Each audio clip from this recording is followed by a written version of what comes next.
The coffee mug slipped from my fingers, shattering against the hardwood floor as I heard my husband's boss tell me I was nothing more than a burden holding David back from real success.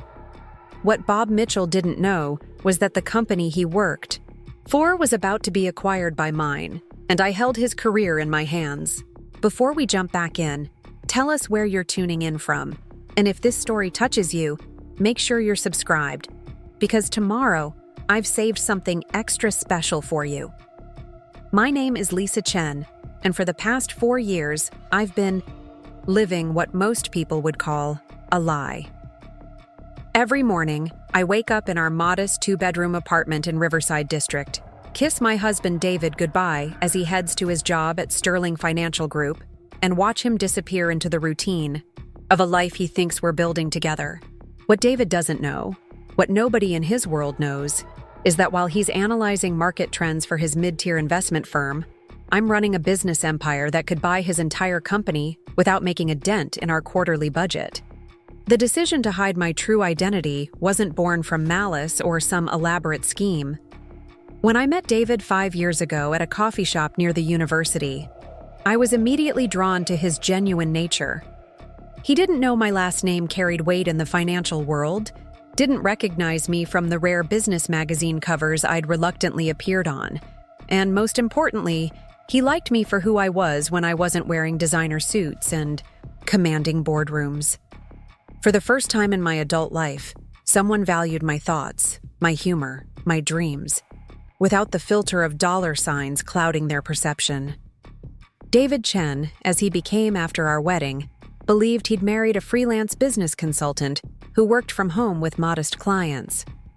In his mind, I contributed enough to our household to justify my flexible schedule, but not enough to change our carefully budgeted lifestyle.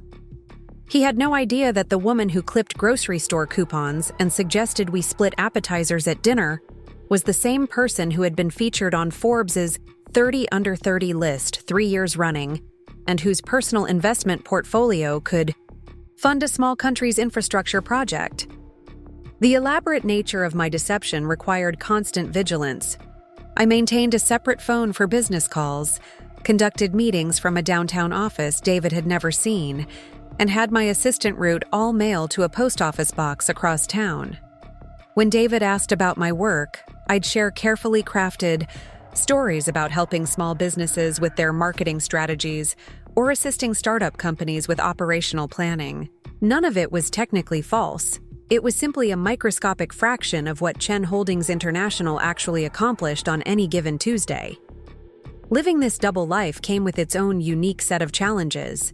There were moments when David would stress about our mortgage payment while I had enough money sitting in checking accounts to buy our entire apartment building. Times when he'd suggest we postpone a vacation because funds were tight, while I owned 3 vacation homes he'd never seen. The hardest part wasn't the financial restraint. It was watching the man I loved worry about things I could solve with a single phone call, knowing that revealing the truth might fundamentally change everything between us. My decision to maintain this facade had been reinforced countless times over the years by observing how money affected relationships around me. I'd watched my own father struggle through 4 marriages, each one deteriorating as partners became more interested in his wealth than his personality.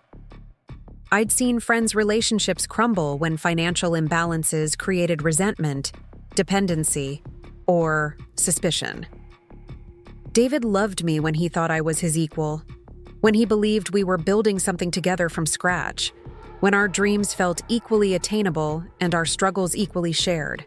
But if I'm being completely honest, there was another reason I continued this charade, one that I was only beginning to acknowledge to myself.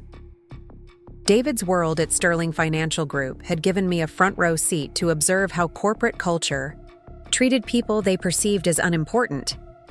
Through his stories about office politics, client meetings, and workplace dynamics, I'd begun to understand how differently people behaved when they thought someone couldn't benefit their career advancement. This insight had proven particularly relevant in my interactions with David's colleagues during the few company events I'd attended as his wife. I'd been dismissed, patronized, and largely ignored by people who assumed that a freelance consultant Married to a senior analyst, must be struggling to make ends meet. The most egregious offender in this regard was David's immediate supervisor, Bob Mitchell, a man whose condescending attitude toward anyone he deemed beneath his professional status had become legendary even within their office. Bob Mitchell was everything I'd learned to recognize and despise in corporate leadership. He was the type of executive who measured his worth by how many people he could make feel small, who confused intimidation with authority, and who genuinely believed that his middle management position at a second-tier investment firm made him some sort of financial visionary. David had shared enough stories about Bob's behavior that I'd formed a clear picture of a man who treated subordinates as disposable assets and viewed their personal lives as irrelevant distractions from their professional utility. The Tuesday that changed everything started like any other. David had left for work with his usual kiss and promise to call if his day ran late, while I settled into my home office to handle what I privately called my real schedule. Chen Holdings was in the middle of acquiring several smaller financial firms, part of our strategic expansion into regional markets that had been 18 months in planning. The irony that Sterling Financial Group was on our preliminary target list wasn't lost on me, though I'd been careful to recuse myself from any direct involvement in that particular evaluation. By 11 that morning, I'd finished a video conference with our Tokyo office, approved the final terms for a merger in Atlanta, and reviewed quarterly projections that would determine the bonuses of roughly 3,000 employees across our various holdings. It was the kind of morning that reminded me why I'd been able to build something significant in the business world, why board members twice my age sought my opinion on market strategies, and why competitors spent considerable resources trying to predict my next moves. I was just settling in to review acquisition reports when my phone rang with David's ringtone. His voice carried an urgency that immediately got my attention, the kind of strained tone that usually accompanied genuine emergencies or significant workplace crises. "Lisa, I need a huge favor, and I know this is last minute, but I'm desperate," he said without his usual greeting pleasantries. In the background, I could hear the familiar sounds of his office, phones ringing and conversations echoing through the open workspace that Sterling Financial optimistically called collaborative environment, but which David privately described as organized chaos. "What's going on?" I asked, already closing my laptop and giving him my full attention. In 4 years of marriage, David had rarely asked for favors that carried this level of apparent stress. "There's been a massive computer system failure at our biggest client site, and 3 of us need to drive up to Northfield immediately to do damage control. Bob is freaking out because this account represents about 30% of our quarterly revenue, and if we can't get their systems back online by tomorrow morning, they're threatening to terminate our contract." I could picture the scene at Sterling Financial, David and his colleagues scrambling to address a crisis that would require their immediate presence 2 hours away from the city. These were the moments that defined careers in his industry, when quick thinking and rapid response could mean the difference between promotion and professional stagnation. "That sounds stressful but manageable," I replied, still waiting to understand where I fit into this emergency scenario. "What do you need me to do?" Bob was supposed to pick up some critical documents from our apartment, financial projections and client analysis reports that are too sensitive to email or transmit electronically. But now he can't make the trip up to Northfield and still have time to swing by our place.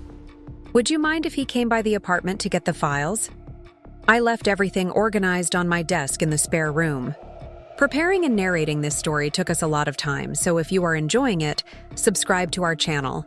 It means a lot to us. Now back to the story. The request seemed simple enough, though I felt a small knot of unease forming in my stomach. Having Bob Mitchell in our personal space, even briefly, felt like an unwelcome intrusion.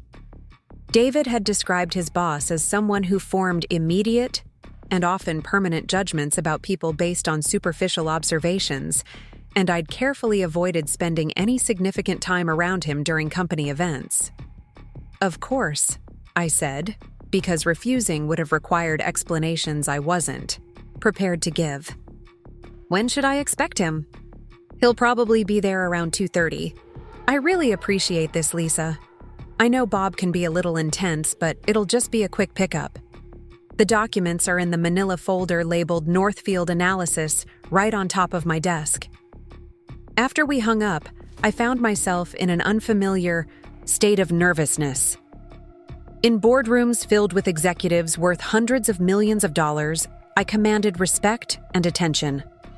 I'd negotiated deals with Fortune 500 CEOs, presented strategies to international investors, and made decisions that affected thousands of jobs across multiple industries. But the prospect of spending even a few minutes with Bob Mitchell while playing the role of David's modestly successful wife created an anxiety I rarely experienced in my professional life. I looked around our apartment with fresh eyes, seeing it as Bob would see it. The furnishings were comfortable but unremarkable, purchased with the kind of careful budgeting that reflected our supposed financial reality. The art on the walls came from local artists and online retailers rather than galleries or auction houses. Our kitchen appliances were functional rather than luxurious. Our electronics were previous generation models, and everything about our living space screamed young couple working within their means. This had been entirely intentional when we decorated the apartment, part of maintaining the fiction that my income was modest and our combined finances required careful management. But now I found myself wondering what judgments Bob would form about David based on our lifestyle choices, what assumptions he would make about my husband's ambition or potential based on the evidence of our supposedly limited resources. At exactly 2:28, the doorbell rang with the sharp, impatient tone of someone unaccustomed to waiting. I opened the door to find Bob Mitchell standing in our hallway, checking his watch with the exaggerated gesture of a man who considered punctuality a personal virtue and other people's schedules as inconveniences to be managed. Bob was exactly as David had described him, a man in his late 40s who carried himself with the aggressive confidence of someone convinced that his position entitled him to deference from everyone around him. His suit was expensive but ill-fitting.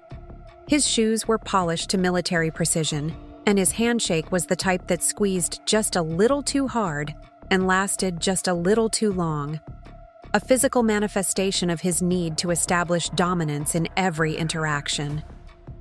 "You must be Lisa," he said with a smile that didn't reach his eyes as he surveyed our modest entryway.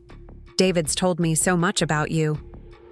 "It's nice to finally meet you properly," I replied, stepping aside to let him enter.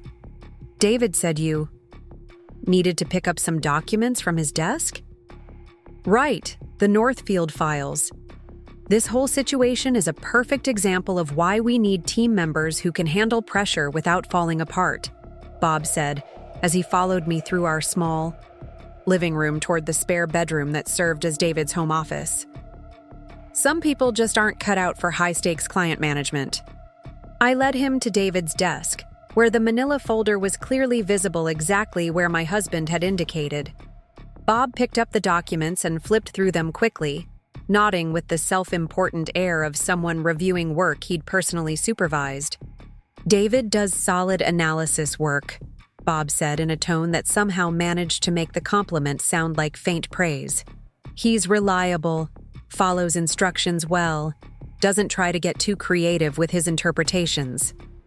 There was something in his voice that suggested this wasn't entirely positive feedback, as though creativity and independent thinking were character flaws rather than valuable professional assets.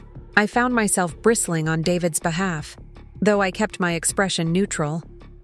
"He certainly seems to enjoy the work," I said carefully, not wanting to engage in any conversation that might reveal more about my own professional opinions than was wise. "Enjoy is one thing, excel is another," Bob replied, settling into David's desk chair uninvited and spreading the documents across the surface as though he owned the space. "David's a good soldier, don't get me wrong, but he lacks the killer instinct you need to really advance in this industry. He's too concerned with being fair, too worried about other people's feelings." The casual cruelty of his assessment hit me like a physical blow. David's empathy and ethical approach to business were among the qualities I most admired about him, characteristics that had drawn me to him initially and continued to deepen my respect for him daily. To hear Bob dismiss these traits as professional weaknesses revealed everything I needed to know about his leadership philosophy. "I think those qualities make him good at building client relationships," I said, unable to remain completely silent in the face of such mischaracterization. Bob looked up at me with the expression of amused condescension, as though I'd just revealed my fundamental misunderstanding of how business actually worked. Client relationships are about results, not feelings. People want to know you can make them money, not that you're going to hold their hand through every market fluctuation. He leaned back in David's chair, clearly settling in for a longer conversation than I'd anticipated. Take this Northfield situation, for example. A more aggressive executive would have seen this crisis as an opportunity to demonstrate value, maybe even negotiate better terms for our services.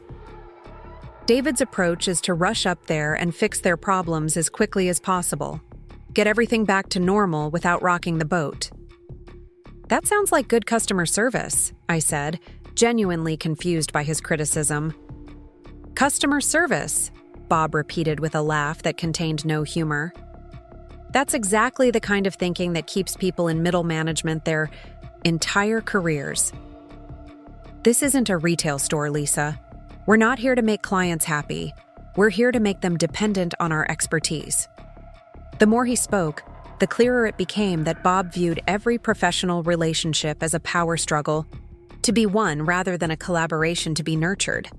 His worldview was fundamentally transactional, measuring success solely by his ability to extract maximum value from every interaction, regardless of the human cost. "David's problem," Bob continued, apparently warming to his theme, "is that he thinks like someone who's never had to fight for anything significant. He's comfortable with his current position, satisfied with incremental progress, happy to follow established procedures instead of pushing boundaries." I felt my jaw clench involuntarily.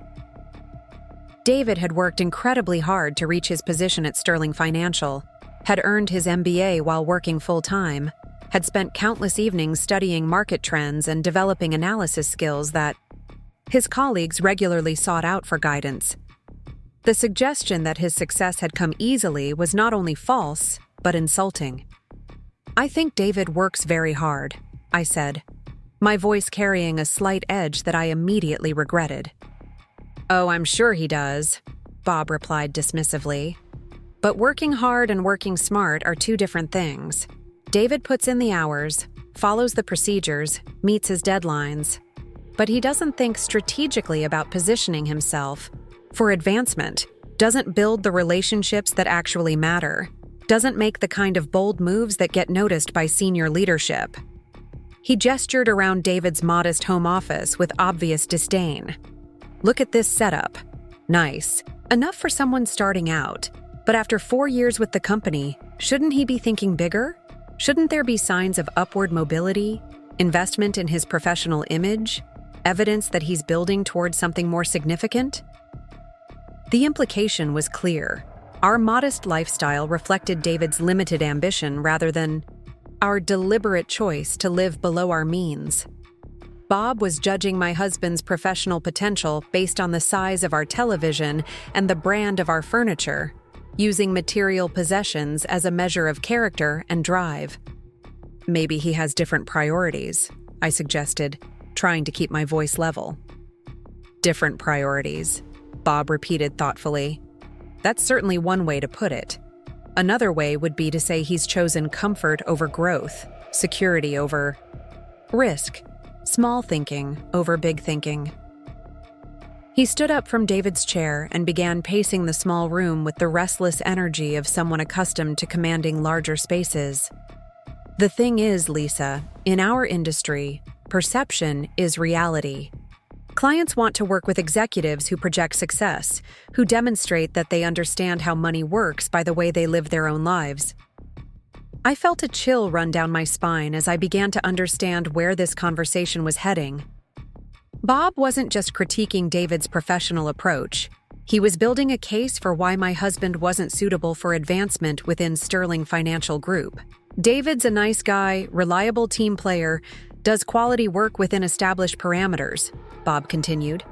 But nice guys don't typically become senior executives. The clients we're trying to attract, the high net worth individuals and major corporations, they want to work with people who understand wealth, who move in the same circles, who can relate to their lifestyle and concerns. And you don't think David can do that? I asked, though I already knew his answer. I think David is exactly where he belongs in our organization, Bob replied with finality. He's found his level, and there's nothing wrong with that. Not everyone is meant to climb the corporate ladder. Some people are more valuable as solid, dependable contributors who support the real decision makers. The casual brutality of his assessment left me momentarily speechless. In Bob's worldview, David had already been categorized, filed away as someone with limited potential based on superficial observations about our lifestyle choices and his own prejudices about what successful people should look like. The problem, Bob continued, settling back into David's chair as though he owned it, is that David sometimes gets ideas above his station. He submits proposals for client acquisition strategies, suggests improvements to our analysis procedures, acts like his opinions should carry weight in strategic planning meetings. Shouldn't senior analysts contribute to strategic planning? I asked, genuinely bewildered by his logic. Senior analysts should analyze, Bob replied firmly. They should process data, prepare reports, and implement strategies developed by people with broader perspective and better judgment. When David tries to think like an executive instead of acting like an analyst, it creates confusion about roles and responsibilities. I realized with growing horror that Bob's management philosophy was designed to suppress exactly the kind of innovative thinking and proactive problem-solving that had made David valuable to Sterling Financial in the first place. He wanted employees who would execute orders without question, not team members who would contribute ideas or challenge existing approaches. David's biggest weakness, Bob said, leaning forward with the conspiratorial air of someone sharing insider information, is that he doesn't understand his limitations. He sees himself as executive material when he's really support staff material. It's actually kind of sad, watching him submit ideas and proposals that demonstrate how little he understands about real business strategy. The condescension in his voice was breathtaking. Here was a man who had never built anything significant, never created value beyond managing other people's work, never demonstrated the kind of innovative thinking he claimed David lacked, dismissing my husband's contributions as though they were amateur attempts at real business. And honestly, Bob continued, apparently oblivious to my growing anger, his personal situation doesn't help his professional prospects. Successful executives surround themselves with partners who enhance their image, who bring connections and sophistication to business relationships. My blood turned to ice as I realized he was now critiquing me directly. In Bob's assessment, I wasn't just irrelevant to David's career prospects. I was actively hindering them.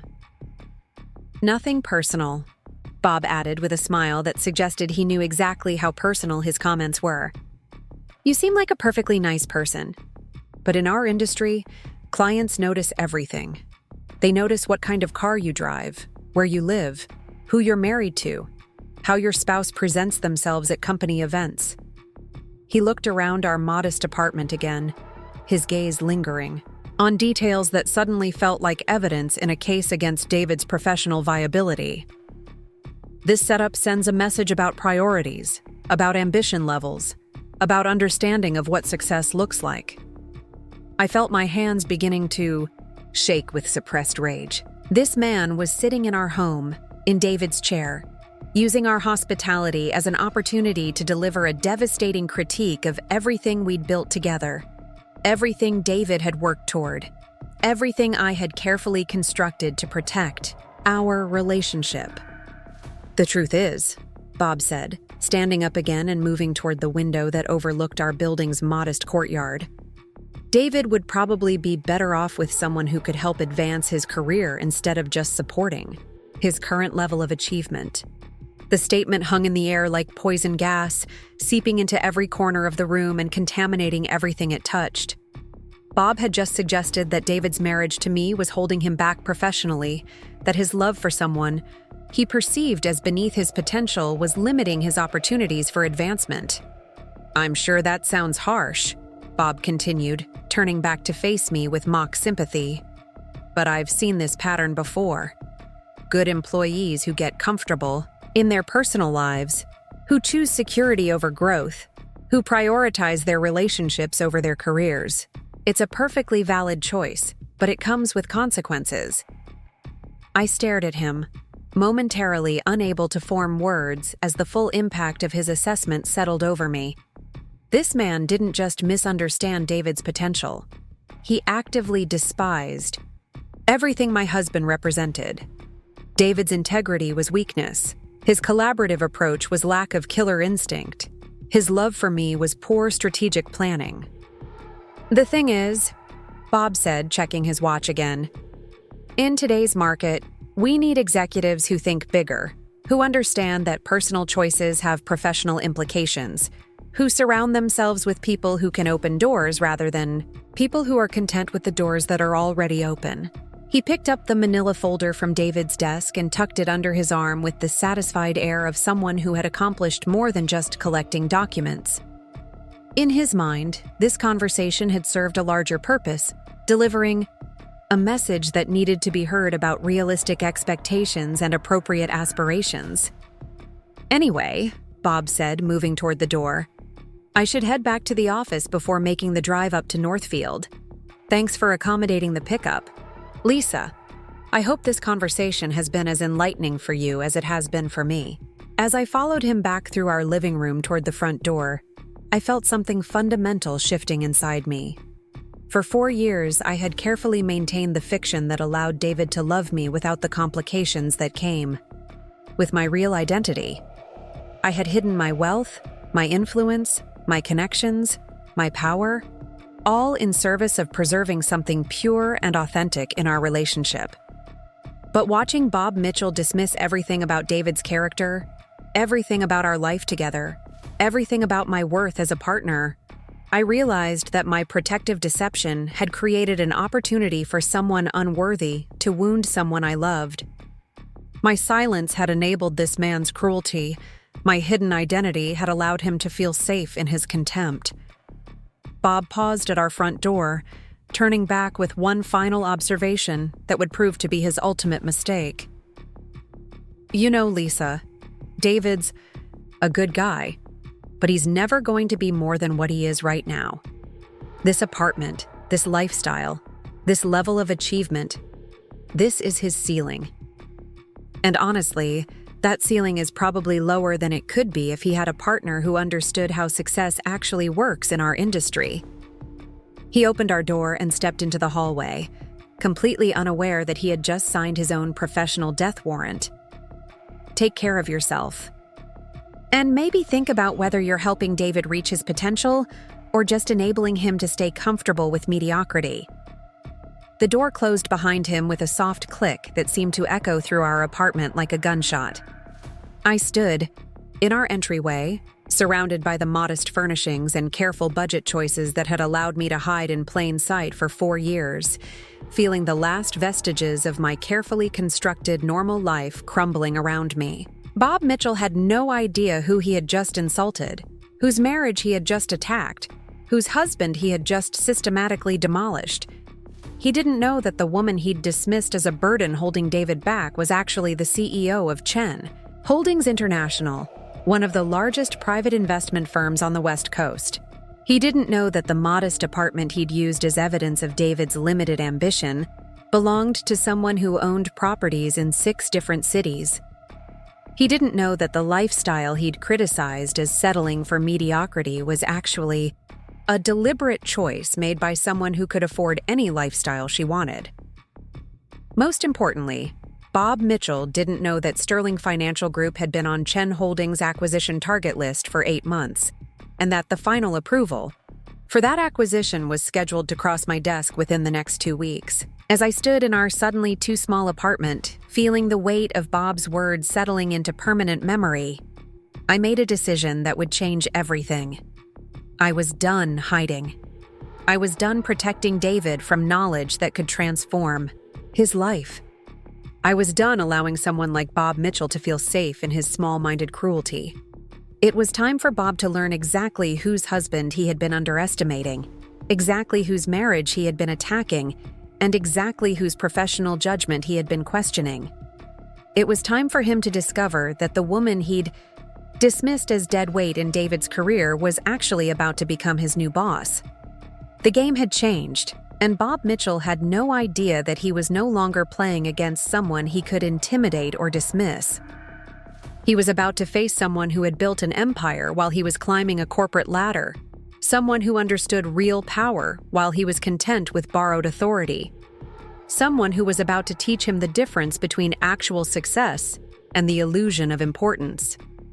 Tomorrow, everything would be different. Tomorrow, Bob Mitchell would learn exactly whose caliber he had been questioning.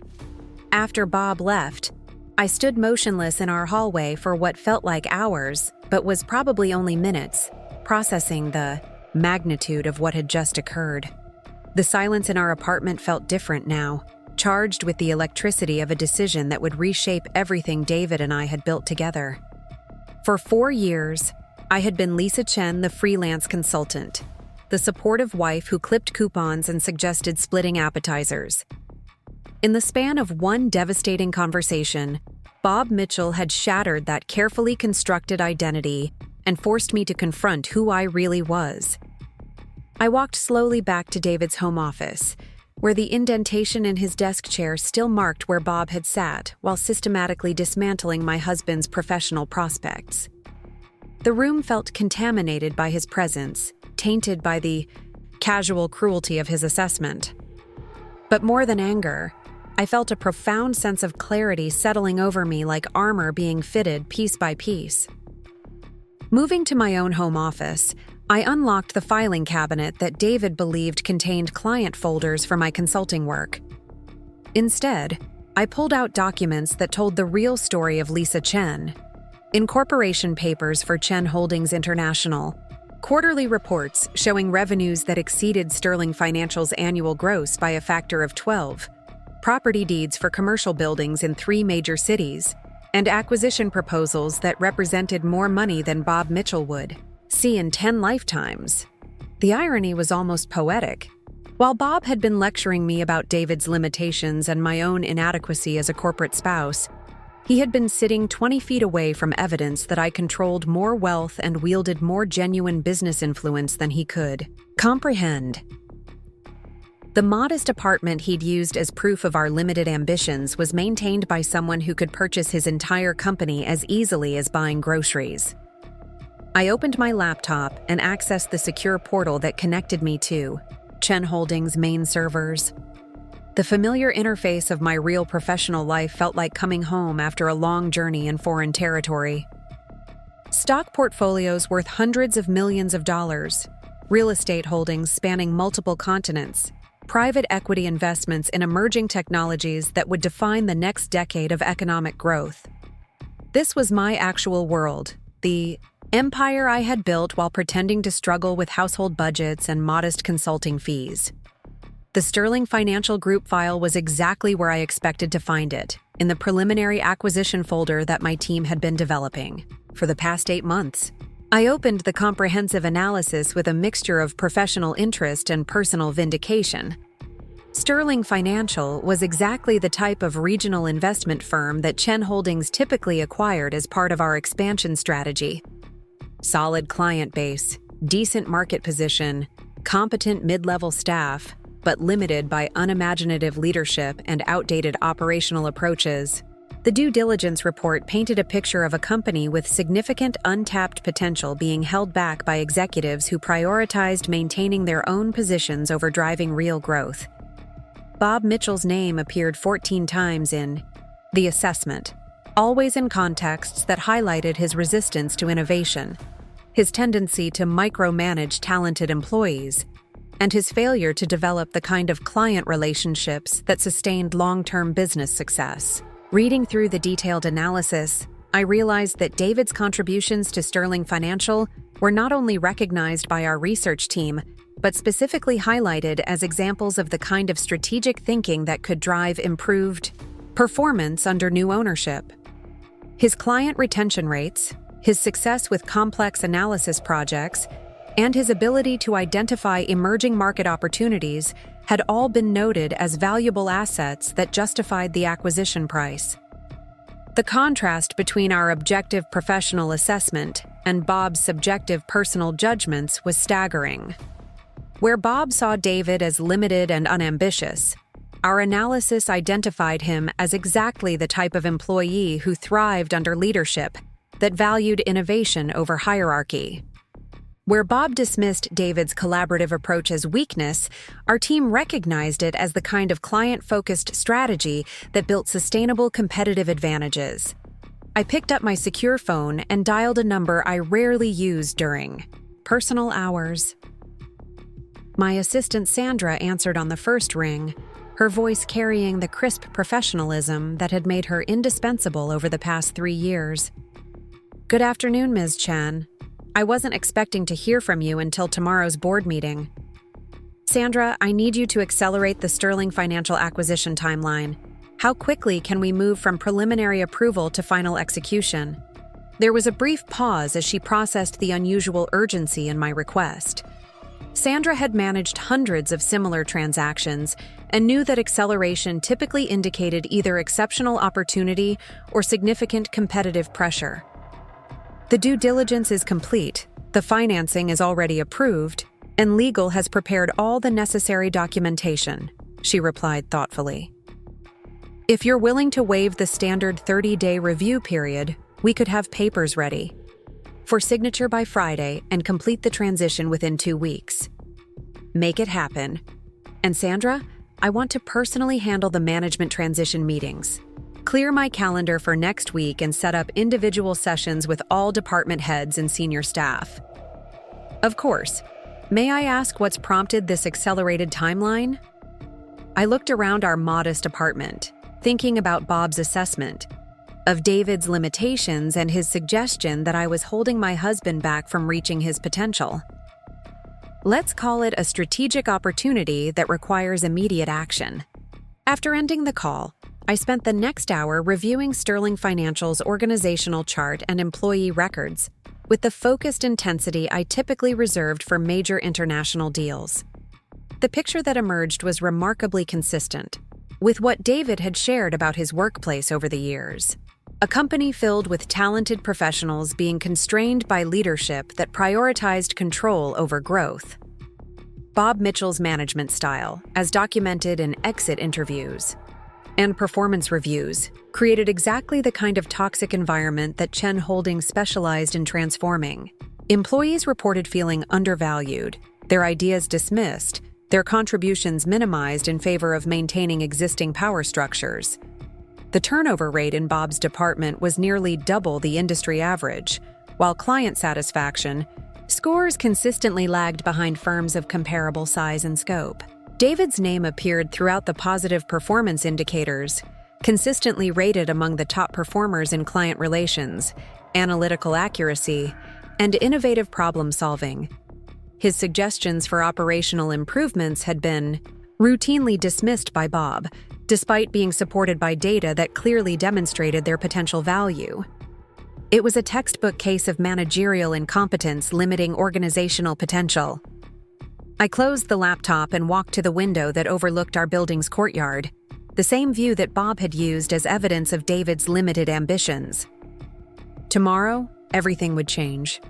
The man who had dismissed my husband as mediocre would discover that he was about to work for the woman he'd insulted as dead weight. The executive who had suggested David needed a more sophisticated spouse would learn that David was married to someone who controlled more real business power than Bob would ever comprehend. But this wasn't about revenge, despite the satisfaction I knew I would feel when Bob realized his mistake. This was about justice, about ensuring that talented people like David were finally free to contribute their best work without being constrained by small-minded leadership. This was about creating an environment where merit mattered more than politics, where innovation was rewarded rather than suppressed, where genuine collaboration could flourish. My phone buzzed with a text from David, sent from somewhere on the road to Northfield, where he was rushing to solve a client crisis that could have been prevented with better systems and more proactive management. Crisis handled, but will be working late into the night. Bob collected the files okay? Thanks again for dealing with him. I know he can be difficult. Love you. I stared at the message for a long moment, feeling the weight of everything David didn't know, everything I hadn't been able to share with him, everything that was about to change in ways he couldn't imagine. In less than a week, his professional world would be transformed, his potential finally recognized, his contributions valued by leadership that understood what he was capable of achieving. I typed back a response that carried more meaning than he could possibly understand. Everything went perfectly. I think you're going to be very surprised by how much things improve at work soon. Love you too. The next morning, I woke before dawn with the focused energy that always accompanied major business decisions. While David slept peacefully beside me, unaware that his wife was about to reshape his professional reality, I quietly prepared for what would be the most significant day in Chen Holdings' acquisition history. I dressed with deliberate care, choosing a navy blue suit that projected authority without ostentation, paired with understated jewelry that spoke of quality rather than expense. This would be my first appearance as Lisa Chen, CEO, in David's professional world, and every detail needed to communicate competence, confidence, and control. By 7:30, I was in my downtown office for the first time in David's presence in our city. The 38th floor of Metropolitan Tower commanded panoramic views of the business district, including the Commerce Plaza building where Sterling Financial occupied 3 floors of dated but functional office space. From my desk, I could literally look down on the company I was about to acquire, the building where my husband spent his days creating value that Bob Mitchell consistently undervalued. Sandra arrived with coffee and a thick folder containing the final acquisition documents, her expression reflecting the professional excitement that accompanied major deals. Legal finished the papers at midnight. The Sterling Financial Board meeting is scheduled for 10 this morning. We should have their approval by noon, and you can take possession immediately after signature. Perfect. What about the management? Transition meetings? All scheduled for this afternoon, starting at 2. Bob Mitchell is first on the list, followed by department heads in order of seniority. I've arranged for them to meet you here rather than at their offices, which should reinforce the significance of the ownership change. I reviewed the acquisition timeline one final time, noting the elegant efficiency of a process that would completely transform Sterling Financial's leadership structure within 24 hours. By tomorrow morning, Bob Mitchell would wake up in a world where his opinions about David's potential were not only irrelevant, but professionally dangerous to maintain. At exactly 10:15, Sandra knocked on my office door with the satisfied smile that indicated successful completion of a complex transaction. Sterling Financial's board voted unanimously to approve the acquisition. The company is officially yours as of this moment. I felt a surge of satisfaction that went beyond the typical pleasure of completing a successful business deal. Chen Holdings now owned the company where my husband worked, the building where he spent his days, the very desk where Bob Mitchell had sat while explaining why David would never amount to anything significant. Excellent. Please send a company-wide email to all Sterling Financial employees announcing the acquisition and informing them that I'll be meeting with senior staff throughout the afternoon to discuss the transition. Make sure Bob Mitchell knows his meeting is at 2 sharp. Already sent. I also took the liberty of having our security team review Sterling Financial's access protocols. Bob Mitchell's executive privileges have been suspended pending your personal review of his position.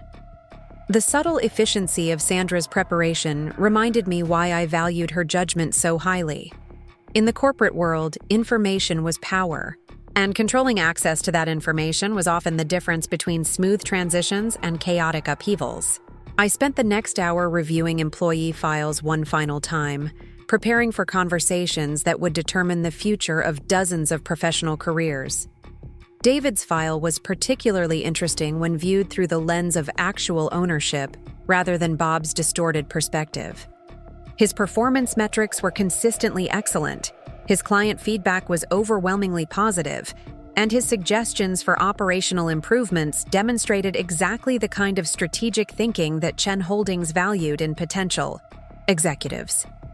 At 1:45, I took the elevator down to the building's main lobby and walked the 6 blocks to Commerce Plaza, where Sterling Financial occupied floors 12 through 14 of a building that had seen better decades. The contrast between my modern corporate headquarters and Sterling's dated office environment was striking, but not surprising. Companies often reflected their leadership's vision, and Bob's limited imagination was evident in everything from the worn carpeting to the outdated computer systems.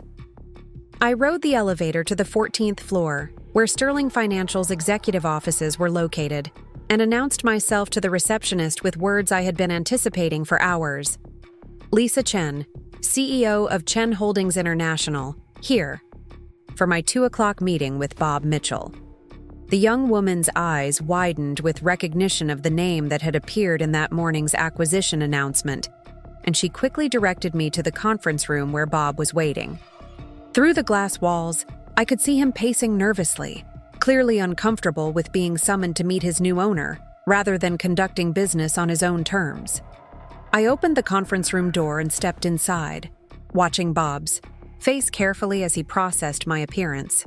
The recognition was immediate and devastating. The confident executive who had dismissed me as dead weight 24 hours earlier was staring at the woman who now controlled his career, his income, his professional future. "Hello, Bob," I said pleasantly, settling into the chair at the head of the conference table. "I believe we have quite a bit to discuss." Bob's face cycled through a remarkable range of expressions: confusion, disbelief, recognition, horror, and finally a desperate attempt to restore the composure that had abandoned him completely. He gripped the back of his chair as though it might provide stability in a world that had suddenly shifted beneath his feet. "Lisa. Ms. Chen. I didn't realize," he stammered. The confident voice that had delivered his assessment of David's limitations reduced to barely coherent fragments. "You didn't realize that the woman you were lecturing about understanding how success works in your industry was actually the CEO of the company that just purchased your firm?" I asked mildly. "That's understandable. I've been keeping a relatively low profile." Bob collapsed into his chair with the deflated posture of a man watching his professional world crumble in real time. The executive who had explained David's limitations with such certainty was now struggling to form complete sentences in the presence of someone whose business accomplishments dwarfed his own by orders of magnitude. "I think there may have been some misunderstanding about yesterday's conversation," Bob said carefully, his voice carrying the desperate tone of someone attempting to rewrite history. "What I was trying to express was my high regard for David's contributions to our team." "Your high regard?" I repeated, pulling out my phone and accessing the voice recording app that I had activated during his visit to our apartment. "Let me refresh your memory about what you actually said." I played back his words with crystal clarity. "David's a good guy, but he's never going to be more than what he is right now. This apartment, this lifestyle, this level of achievement, this is his ceiling. And honestly, that ceiling is probably lower than it could be if he had a partner who understood how success actually works in our industry." The blood drained from Bob's face as he heard his own voice delivering the brutal assessment that had sealed his professional fate. In the corporate world, being recorded while insulting your new boss's spouse was typically a career-ending mistake. I didn't mean. The context was different. Bob struggled to find words that might somehow minimize the damage, but we both knew that his recorded statements spoke for themselves.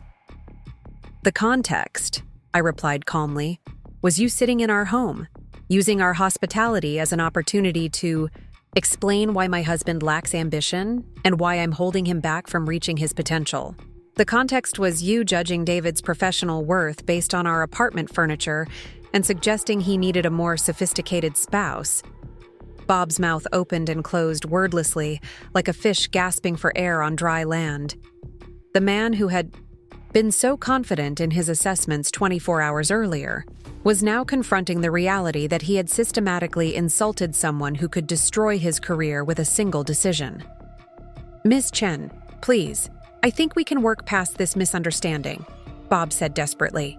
"I have 17 years of experience in this industry, valuable client relationships, institutional knowledge that would be difficult to replace." "Interesting," I replied, opening the acquisition file that contained Sterling Financial's complete operational analysis. "Because our due diligence suggests that your department has the highest turnover rate in the company, the lowest client satisfaction scores, and the most consistent pattern of suppressing innovative ideas from junior staff." I flipped through pages of documentation that painted a comprehensive picture of Bob's management failures. "Your resistance to implementing David's suggestions for improved client analysis protocols has cost Sterling Financial an estimated $400,000 in lost efficiency over the past 2 years alone." Bob's confident facade finally crumbled completely as he realized that his new owner possessed detailed knowledge of every professional failure he had tried to conceal or minimize. The man who had lectured me about understanding business success was being systematically dismantled by someone who actually knew how to measure performance objectively. David's suggestions. I was planning to implement those. It was just a matter of timing, Bob said weakly, his lies transparent and desperate. "No, Bob. You dismissed David's suggestions the same way you dismissed David himself, based on your own insecurities rather than any objective assessment of merit." I closed the file and leaned forward, meeting his eyes directly. "The question now is what we do about your position going forward." The silence that followed was pregnant with implications that Bob understood perfectly. He was sitting across from someone who had just purchased his company, someone he had personally insulted in the most devastating terms possible, someone who now held absolute power over his professional future. "I understand that I may have made some errors in judgment," Bob said carefully, choosing his words like a man navigating a minefield. "I'm hoping we can find a way to move forward constructively." "Errors in judgment," I repeated thoughtfully. "Is that what you call systematically undermining talented employees, dismissing innovative ideas, and creating a toxic work environment that drives away valuable staff?" Bob's shoulders sagged as he recognized that his standard corporate euphemisms would not save him from the consequences of his own actions. The executive who had built his career on intimidating subordinates was now experiencing what it felt like to be powerless in the face of superior authority. "What do you want from me?" Bob asked finally, his voice barely above a whisper. "I want you to understand exactly whose husband you've been underestimating," I replied, standing up to signal that our meeting was concluding. "I want you to comprehend the magnitude of your misjudgment, and I want you to consider whether someone with your track record of poor personnel decisions should be making recommendations about other people's potential." I walked toward the conference room door, then paused and turned back to deliver my final assessment. "Oh, and Bob, David will be receiving a significant promotion effective immediately. I trust you'll find a way to adjust your opinion of his capabilities accordingly."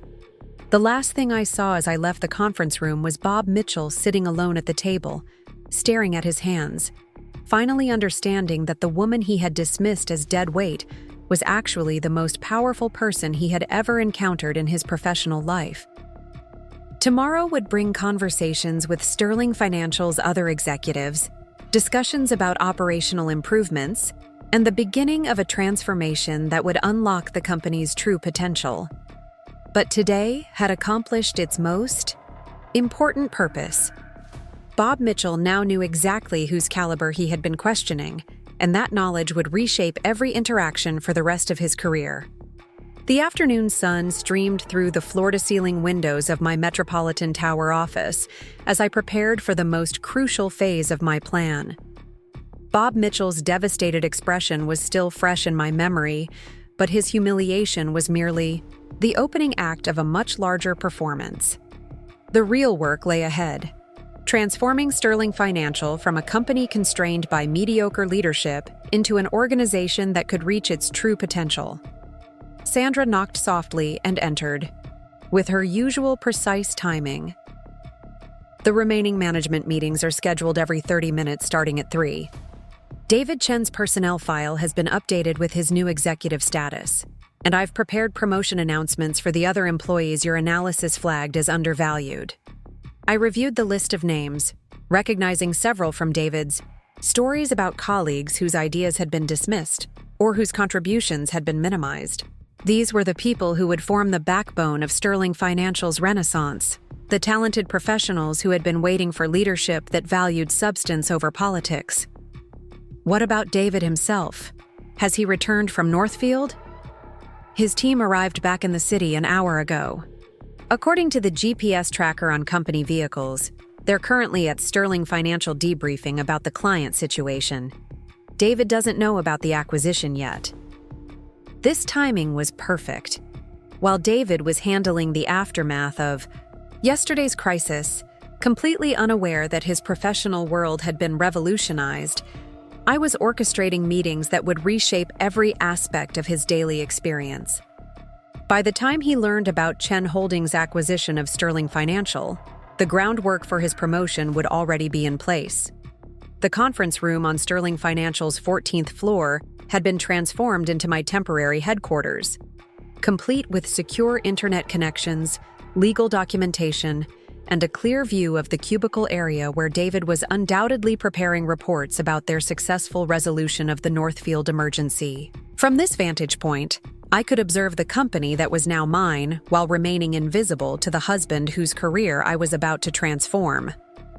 Amanda Torres entered the conference room at exactly 3 o'clock, her expression reflecting the mixture of curiosity and apprehension that typically accompanied unexpected meetings with new ownership.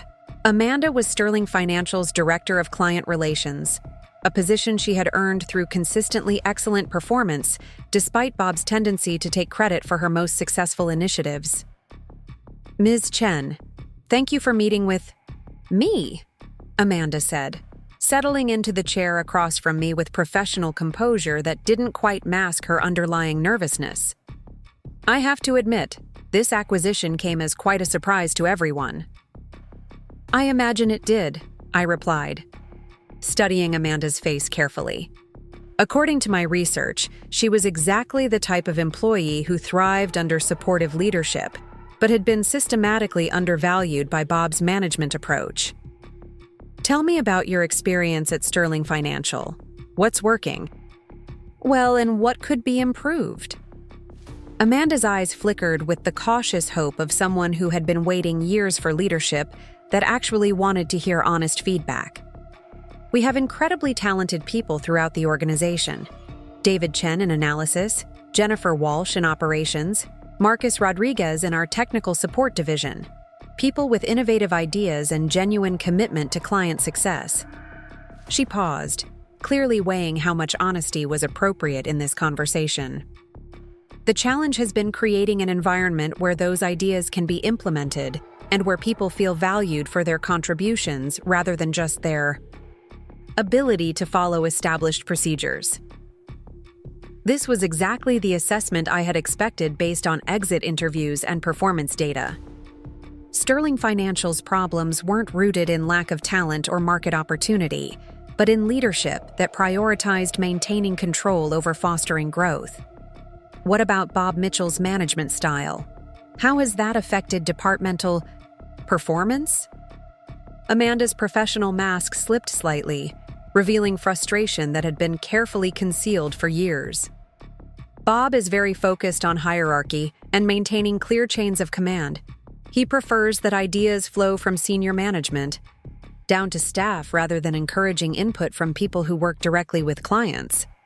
The diplomatic language couldn't hide the fundamental critique. Bob's insecurity had created a system where good ideas were regularly dismissed simply because they originated from the wrong level of the organizational chart. "I'm planning some significant changes to Sterling Financial's operational structure," I said, watching Amanda's reaction carefully. "Changes that will create more opportunities for talented people to contribute meaningfully to our strategic direction. Would you be interested in taking on additional responsibilities if they aligned with your strengths?" Amanda's eyes widened with genuine excitement, the first unguarded emotion she had displayed during our conversation. "Absolutely. I've had ideas about client retention strategies and service improvement protocols that I've been hoping to implement for years." "Excellent. Consider yourself promoted to Vice President of Client Relations, effective immediately. Your first project will be working with David Chen to develop comprehensive client analysis protocols that integrate his analytical expertise with your relationship management experience." The transformation in Amanda's demeanor was immediate and dramatic. The cautious professional who had entered the conference room was replaced by someone energized by the prospect of finally being able to implement ideas that had been suppressed under Bob's regime. "Thank you, Ms. Chen. This is exactly the kind of opportunity I've been hoping for. David will be thrilled to collaborate on something that significant. He's been pushing for better integration between analysis and client relations for months." After Amanda left, I spent a few minutes reviewing David's personnel file one more time, focusing on the detailed record of suggestions and proposals that Bob had systematically ignored or rejected. The pattern was unmistakable. David consistently identified opportunities for improvement, developed comprehensive implementation strategies, and presented his ideas with supporting data that demonstrated their potential value.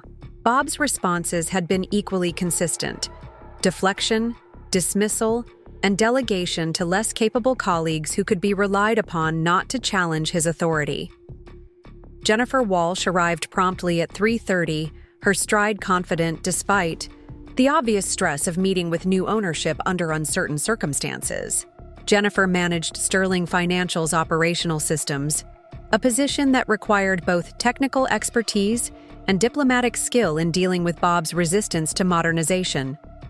"Ms. Chen," Jennifer said, extending her hand with a firm grip that spoke of confidence earned through competence rather than granted through politics. "I'm looking forward to discussing Sterling Financial's operational capabilities and potential improvements. I've reviewed your performance records and the efficiency reports you've submitted over the past 2 years," I said, noting how Jennifer's expression shifted to surprised pleasure at the suggestion that her work had been carefully evaluated. "Your recommendations for systems integration and process automation have been consistently sound, but I notice very few of them have been implemented." Jennifer's diplomatic smile tightened slightly, revealing years of frustration with leadership that had ignored her expertise. "Implementation has been challenging due to budget constraints and concerns about disrupting established workflows." This was corporate euphemism at its finest. Budget constraints and workflow concerns were Bob's standard excuses for avoiding any changes that might require him to acknowledge that subordinates had better ideas than he did. "What would you need to implement the systems improvements you've been recommending?" "Honestly, just approval and support from leadership. The technologies we need are readily available, the cost is minimal compared to the efficiency gains, and most of our staff are eager to work with better tools." Jennifer's enthusiasm began to override her diplomatic caution. David Chen has been particularly supportive of these upgrades. He understands how better systems could enhance his analytical capabilities and improve the accuracy of client recommendations. The consistent mention of David's collaborative approach and forward-thinking perspective was striking. Every conversation revealed the same pattern. David working to build bridges between departments, supporting colleagues' initiatives, and contributing ideas that could benefit the entire organization. Bob's assessment of him as unambitious and limited was not only wrong, but fundamentally backwards. Consider yourself promoted to Chief Operations Officer, with full authority to implement the systems improvements you've been recommending. I want you to work closely with David Chen and Amanda Torres to ensure that our operational capabilities support both analytical excellence and client relationship management. Jennifer's reaction was even more dramatic than Amanda's had been. For a moment, she seemed unable to process that years of ignored suggestions were suddenly being not only approved, but elevated to strategic priorities. This is incredible, Ms. Chen. I've been preparing comprehensive implementation plans for months, hoping that eventually leadership would recognize the value of these improvements. David is going to be amazed when he learns that his analytical processes will finally have the technological support they deserve. As Jennifer gathered her materials and prepared to leave, she paused at the conference room door with obvious internal debate about whether to voice something that was clearly important to her. Ms. Chen, I hope you don't mind me saying this, but David Chen is one of the most valuable employees in this company. His work is consistently excellent, his ideas are innovative, and he treats everyone with respect, regardless of their position in the hierarchy. If there are opportunities for advancement under new ownership, he should be among the first people considered. The unsolicited recommendation carried more weight than any performance review because it came from a peer who had worked closely with David and observed his contributions without the distorting filter of Bob's prejudices. Jennifer's assessment aligned perfectly with the objective data in David's file and the consistent pattern of excellence that Bob had somehow managed to interpret as mediocrity. Marcus Rodriguez entered the conference room at 4 o'clock with the quiet confidence of someone whose technical expertise made him indispensable regardless of management politics.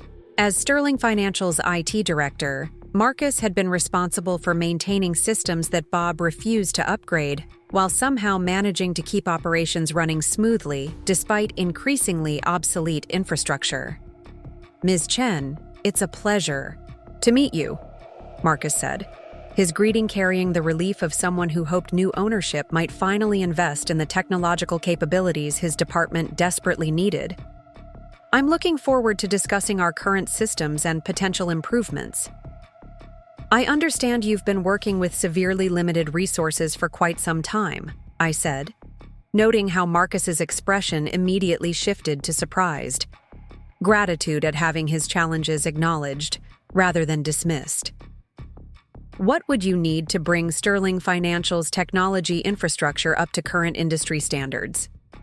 Marcus opened a laptop and pulled up presentation slides that were clearly prepared for an audience that might actually listen to his recommendations.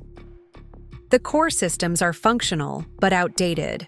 We're running analysis software that's 3 generations behind current versions, using database management tools that limit our processing capabilities, and relying on communication systems that create unnecessary delays in client service.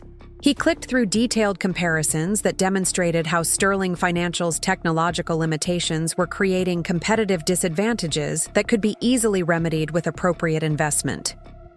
David Chen has been particularly affected by these limitations.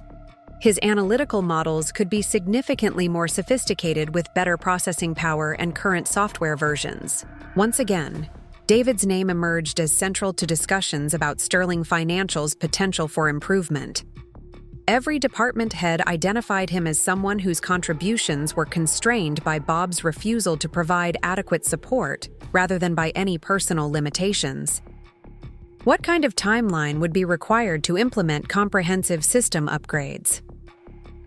Marcus's eyes lit up with the enthusiasm of someone who had been waiting years for this conversation. With proper budget approval, we could have new analysis, software installed within 2 weeks, upgraded database systems within a month, and comprehensive integration completed within 90 days. Consider it approved. I'm promoting you to Chief Technology Officer with full authority to implement whatever improvements you deem necessary. I want you to coordinate with David Chen to ensure that analytical capabilities receive priority. Attention. The pattern was becoming unmistakable. Every conversation revealed the same fundamental truth. Sterling Financial was filled with talented professionals whose potential had been systematically suppressed by leadership that prioritized maintaining control over fostering excellence. David wasn't the exception to this pattern. He was the perfect example of it. At 4:30, I took a brief break from meetings to observe the main work area where David was visible at his desk, apparently absorbed in preparing reports about the Northfield situation. From my vantage point in the conference room, I could see him collaborating with colleagues, answering questions, and demonstrating exactly the kind of engaged leadership that Bob had somehow interpreted as lack of ambition. Sandra appeared with updates about the remaining meetings and preliminary reports from the newly promoted executives who were already beginning to implement long-delayed improvements. The transformation was happening with remarkable speed, driven by years of pent-up enthusiasm from people who had been waiting for leadership that valued their contributions. The email announcing your acquisition has created quite a buzz throughout the building, Sandra reported. Several employees have asked about opportunities to share ideas that haven't been implemented under previous management. Excellent. Schedule open forums for next week where any employee can present improvement suggestions directly to leadership. And make sure David Chen receives priority scheduling if he wants to participate. The 5 o'clock meeting brought me face-to-face with Sterling Financial's Chief Financial Officer, Patricia Williams, a woman whose conservative approach to budgeting had been shaped by years of working with leadership that viewed employee development and systems improvement as unnecessary expenses rather than strategic investments. Patricia entered the conference room with the careful demeanor of someone accustomed to defending every expenditure against executives who measured success solely by short-term cost reduction rather than long-term value creation. Ms. Chen, I've prepared comprehensive financial reports covering Sterling Financial's performance over the past 3 years, Patricia said, spreading documents across the conference table with practiced efficiency. I think you'll find that we've maintained consistent profitability despite challenging market conditions. I reviewed the financial data with professional appreciation for Patricia's competent stewardship of the company's resources. Sterling Financial's books were well managed and accurately maintained, but they also revealed a pattern of underinvestment in exactly the areas that could drive significant growth. Your financial management has been excellent, I said, watching Patricia's expression shift from defensive preparation to surprised relief. But I notice very limited investment in employee development, systems improvement, or market expansion initiatives. Patricia's diplomatic smile returned as she prepared to deliver explanations that had clearly been refined through years of defending conservative financial strategies. Previous ownership preferred to maintain strong cash reserves and minimize expenditures that didn't produce immediate returns. What would be the financial impact of increased investment in employee development, technology upgrades, and strategic expansion? Patricia pulled out additional documentation that suggested she had been preparing for exactly this question, hoping that new ownership might finally approve investments that could transform Sterling Financial's competitive position. Based on industry benchmarks and our own internal analysis, strategic investment could increase revenue by 20 to 30% within 2 years, while improving both employee retention and client satisfaction. The financial projections she presented were remarkably similar to Chen Holdings' own analysis of Sterling Financial's potential under improved management. Patricia understood exactly what the company could achieve with appropriate leadership, even if she had been constrained by Bob's short-sighted approach to resource allocation. I'm approving a comprehensive investment program effective immediately. Employee development, systems upgrades, operational improvements, and strategic expansion initiatives are all authorized. I want you to work with our newly promoted executives to ensure that financial resources support rather than constrain our growth objectives. Patricia's reaction was perhaps the most dramatic of any meeting that afternoon. For a moment, she seemed unable to process that years of conservative financial management were being replaced by strategic investment in the company's future. "This is exactly the kind of financial strategy I've been hoping to implement," Patricia said, her professional composure giving way to genuine excitement. "David Chen submitted a proposal last year for client analysis improvements that could significantly enhance our service capabilities. With proper budget support, his ideas could transform our competitive position." As the afternoon concluded, I found myself reviewing notes from conversations that had revealed the same fundamental pattern from every perspective within Sterling Financial. David wasn't just a competent employee whose potential had been undervalued by Bob Mitchell. He was the kind of collaborative leader whose ideas and influence touched every department, whose analytical capabilities enhanced operations across the organization, and whose professional judgment was respected by colleagues. At every level, Bob's assessment of David as limited and unambitious wasn't just wrong. It was a perfect inversion of reality.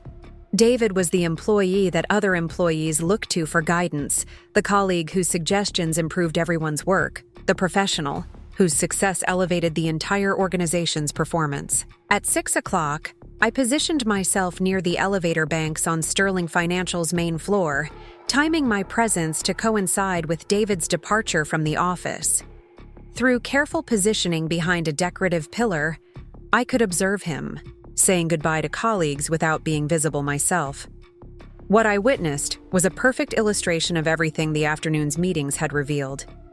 David's colleagues approached him with obvious respect and genuine appreciation, asking follow-up questions about the Northfield situation, seeking his input on unrelated projects, and demonstrating the kind of natural deference that authentic leadership inspires.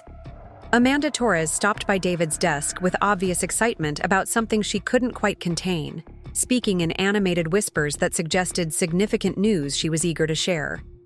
Jennifer Walsh and Marcus Rodriguez joined the conversation, their body language reflecting the same barely contained enthusiasm that had characterized their meetings with me. From my concealed position, I watched David's face cycle through confusion, surprise, and growing amazement as his colleagues shared news about the acquisition and their unexpected promotions. The conversation was too distant for me to hear specific words, but David's expressions revealed someone learning that his professional world had been fundamentally transformed in ways he couldn't yet comprehend. Marcus gestured toward the conference room where I had been conducting meetings, and I saw David's gaze follow the indication with obvious curiosity about the new owner who had apparently revolutionized Sterling Financial's management structure. In a single afternoon, Amanda pulled out her phone and showed David something that caused his expression to shift from curiosity to complete bewilderment. Even from a distance, I could see him staring at the screen with the focused intensity of someone trying to process information that didn't align with his existing understanding of reality. Jennifer leaned closer to David and said something that caused him to look directly toward the conference room, his expression now reflecting genuine confusion mixed with what appeared to be growing recognition. Whatever Amanda had shown him on her phone had created connections that David was struggling to reconcile with everything he thought he knew about his professional situation. The three colleagues exchanged glances that suggested shared knowledge of something significant, something that David was only beginning to understand. Marcus placed a supportive hand on David's shoulder with the gesture of someone offering reassurance about news that seemed too good to be true. As I watched this tableau unfold, I realized that David's colleagues had not only recognized my name from the acquisition announcement, but had also made connections between their new owner and David's personal life that he himself hadn't yet processed. The excitement they were displaying wasn't just about their own promotions. It was about their colleague's wife being revealed as someone whose business accomplishments dwarfed anything Bob Mitchell had ever achieved. David pulled out his own phone and began typing rapidly, undoubtedly sending messages to someone whose response would either confirm or contradict the impossible possibility that his colleagues were suggesting. From his increasingly amazed expression, those responses were confirming rather than contradicting their implications. The moment had arrived for the final phase of my carefully orchestrated plan. Tomorrow, David would wake up in a world where his professional potential was finally recognized, where his ideas would be valued rather than dismissed, where his contributions would be rewarded rather than minimized. But tonight, he would learn that the woman Bob Mitchell had dismissed as dead weight was actually the most powerful person in his professional universe. I stepped out from behind the pillar and walked directly toward the elevator, timing my appearance to coincide with David's line of sight as he looked up from his phone. The recognition was immediate and absolute, his expression shifting from confusion to complete amazement as he finally understood what his colleagues had been trying to tell him. Our eyes met across the office space that I now owned, in the building where he spent his days creating value that Bob Mitchell had consistently undervalued, surrounded by colleagues who were discovering that their most respected peer was married to the woman who had just transformed their professional lives. David's mouth fell open as the full implications of the afternoon's events crystallized in his mind. The acquisition wasn't just about Sterling Financial being purchased by Chen Holdings International. It was about his wife revealing herself as the CEO whose business empire Bob Mitchell could never have imagined, whose professional accomplishments made Bob's condescending lectures about success look pathetically small and misinformed. Tomorrow would bring conversations about David's promotion, discussions about his new responsibilities, and the beginning of a professional relationship that would finally allow his true potential to flourish. But tonight was about something more fundamental. The moment when David Chen discovered that the woman he had fallen in love with for her character and intelligence was also one of the most successful business executives in the region. The elevator arrived with perfect timing, its doors opening to reveal the pathway between David's old professional reality and his new one. As I stepped inside and turned to face him one final time before the doors closed, I saw in his expression the dawning understanding that Bob Mitchell's assessment of our marriage had been the most catastrophic misjudgment of his career. The man who had suggested David needed a more sophisticated spouse to advance professionally had just learned that David was married to someone who could purchase Bob's entire company without affecting her quarterly budget. The executive who had used our modest lifestyle as evidence of limited ambition had discovered that he was dealing with someone who chose simplicity from a position of strength rather than accepting it from a position of weakness. As the elevator descended toward the lobby, I knew that Bob Mitchell's professional humiliation was complete, but more importantly, David's professional liberation was about to begin. The elevator ride to the parking garage felt like descending through layers of a life I had carefully constructed and was now deliberately dismantling. Each floor that passed marked another level of separation between the modest consultant persona I had maintained and the business executive I was about to fully reveal. By the time the doors opened onto the underground garage, I had made the final transition from Lisa Chen, the hidden wife, to Lisa Chen, the CEO, who was about to have the most important conversation of her marriage. My hands trembled slightly as I unlocked my car, not from nervousness about revealing my identity, but from anticipation of seeing David's reaction when 4 years of carefully maintained fiction finally gave way to complete honesty. The drive home through downtown traffic provided 20 minutes to rehearse conversations I had been imagining for years, words that would transform our relationship in ways neither of us could fully predict. I arrived at our apartment building before David, using my key to enter the same modest space where Bob Mitchell had delivered his devastating assessment just 24 hours earlier. The environment looked identical to when I had left that morning, but everything felt fundamentally different now that pretense was no longer necessary.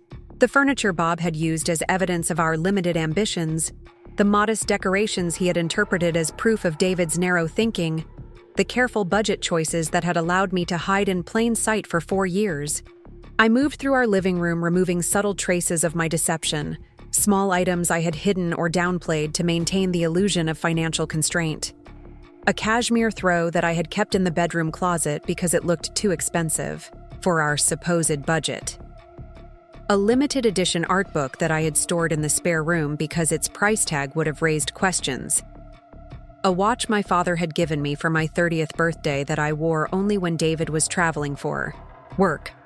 These weren't dramatic revelations, but they represented the accumulation of thousands of small choices I had made to support a fiction that was about to become unnecessary. For the first time in our marriage, I was preparing to live authentically, in the space we shared, without calculating whether each possession or choice aligned with the modest lifestyle I had been performing. My phone buzzed with a text from David that carried undertones of bewilderment and growing excitement. Just left the office. Amanda, Jennifer, and Marcus told me some incredible news about the acquisition. The new owner's name sounds familiar. We need to talk immediately. I typed back a response that felt both thrilling and terrifying to send. I'm home waiting for you. Yes, we definitely need to talk. I have some things to explain that are going to change everything. While waiting for David's arrival, I opened my laptop and pulled up the Chen Holdings International website that I had never shown him, never discussed, never even mentioned during our years together. The executive team page featured my professional photograph alongside a biography that detailed accomplishments I had hidden from the person closest to me in the world. The cognitive dissonance was striking. Here was documentation of awards I had never celebrated at home, business deals I had never discussed over dinner, achievements that had shaped my professional identity while remaining completely invisible. In my personal life, David knew me as someone who occasionally worked with small business clients and helped with operational planning. He had no idea that the woman who suggested splitting appetizers at restaurants had been named to Fortune's Most Powerful Women in Business list 2 years running. 25 minutes later, I heard David's key in the front door lock, followed by footsteps that moved more quickly than his usual after-work pace. When he appeared in our living room, his expression reflected someone whose understanding of reality had been fundamentally challenged and who was seeking confirmation of possibilities that seemed too extraordinary to be true. "Lisa," he said, standing in our doorway with obvious internal struggle about how to begin a conversation that would address everything he had learned in the past hour. "I need to ask you something directly, and I need you to answer me honestly." I closed my laptop and turned to face him completely, knowing that this moment would define the next phase of our relationship and determine whether 4 years of hidden truth would strengthen or destroy the foundation we had built together. "Ask me anything," I replied, my voice steady despite the enormous weight of what was about to unfold between us. David moved further into the room but remained standing, his body language reflecting someone preparing for news that would require significant adjustment to his worldview.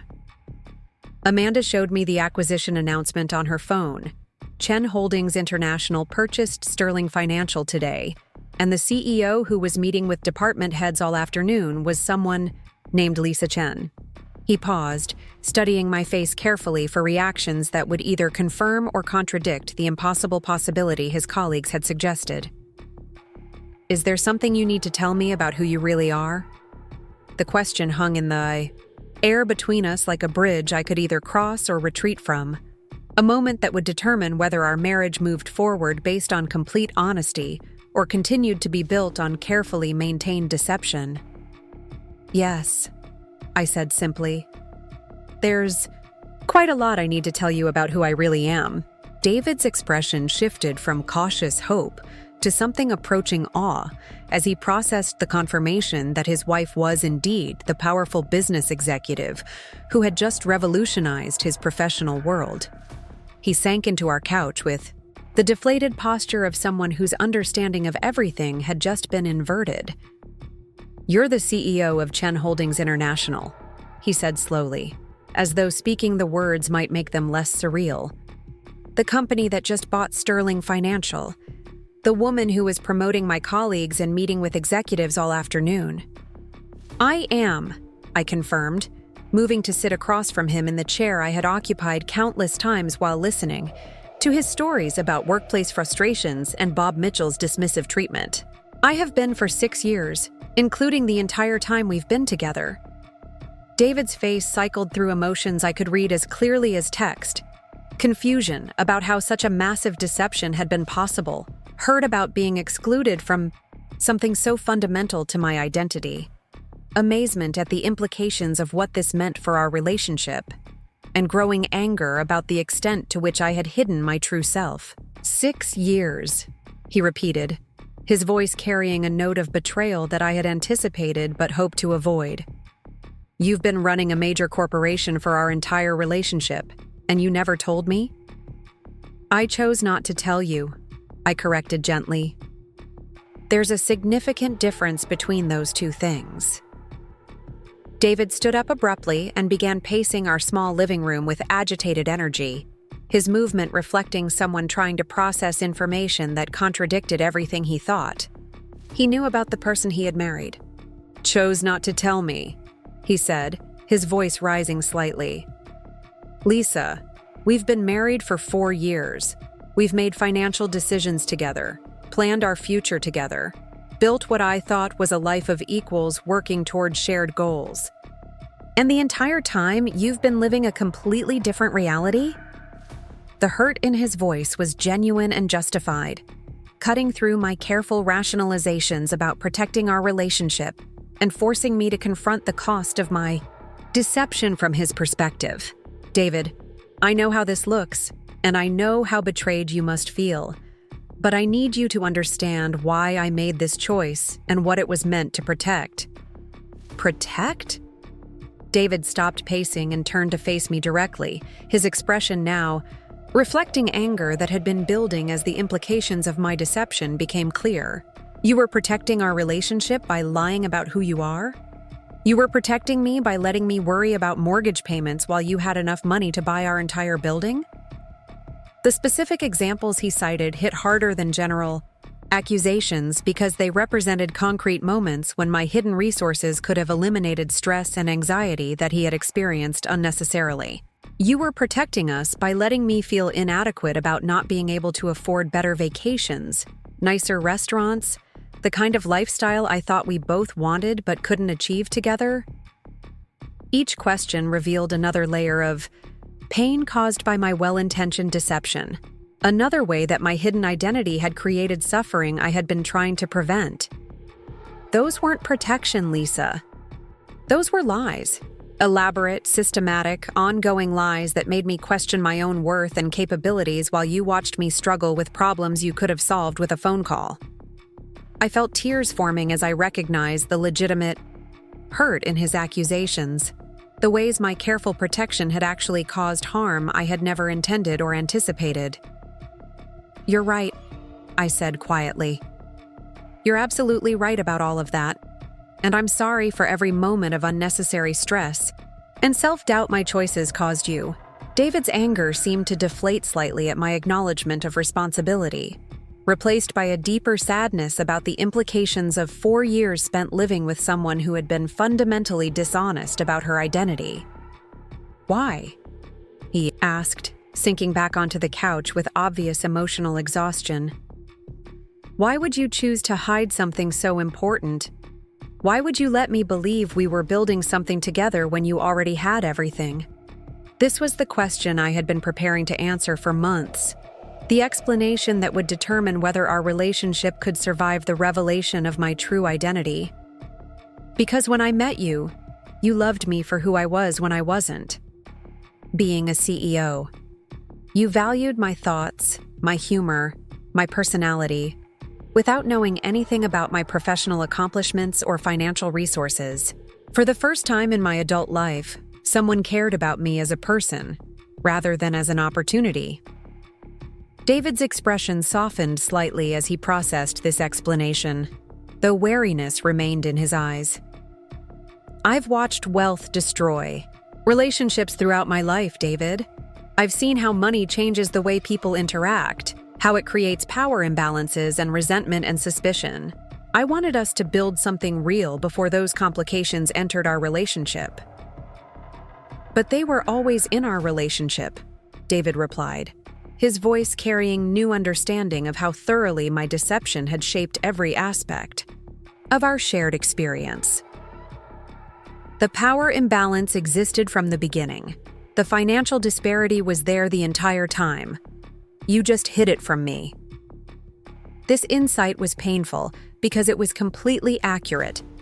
My efforts to create equality in our relationship had actually created a more profound inequality, one based on access to information rather than differences in resources. You're right, I admitted, and I realize now that my approach was fundamentally flawed. I thought I was protecting what we had, but I was actually preventing us from building something genuine. David was quiet for several minutes, staring at his hands while processing the magnitude of revelations that had transformed his understanding of our entire relationship. The consulting work? He finally asked. Real, but a tiny fraction of what I actually do. Chen Holdings has partnerships with smaller firms, and I occasionally provide strategic advice. Everything I told you about that work was true, just dramatically incomplete. The financial struggles we've discussed, the budget planning, the careful spending, the delayed vacations, all unnecessary from a financial perspective, but genuine from an emotional one. I wanted to experience building something together, even if the constraints were artificial.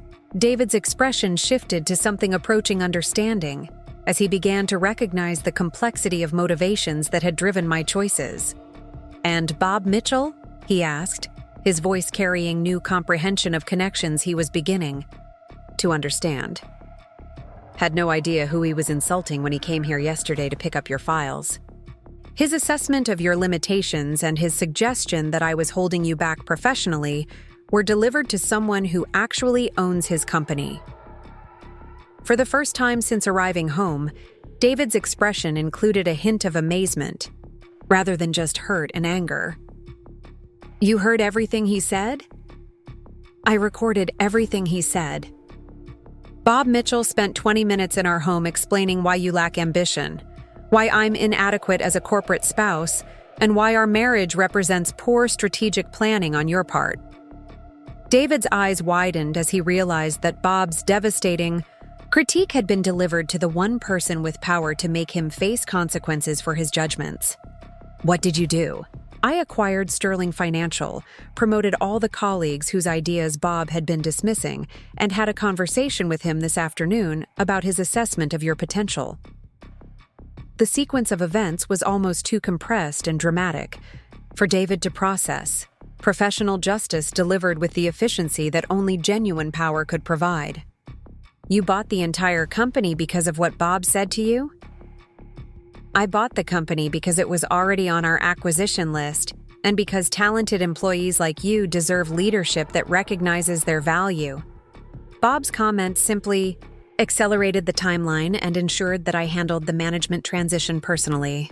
David stood up again, but this time his movement reflected amazement rather than agitation as he began to comprehend the full scope of what had transpired in the 24 hours since Bob's visit. Amanda's promotion? Jennifer's new position? Marcus getting budget approval for systems upgrades?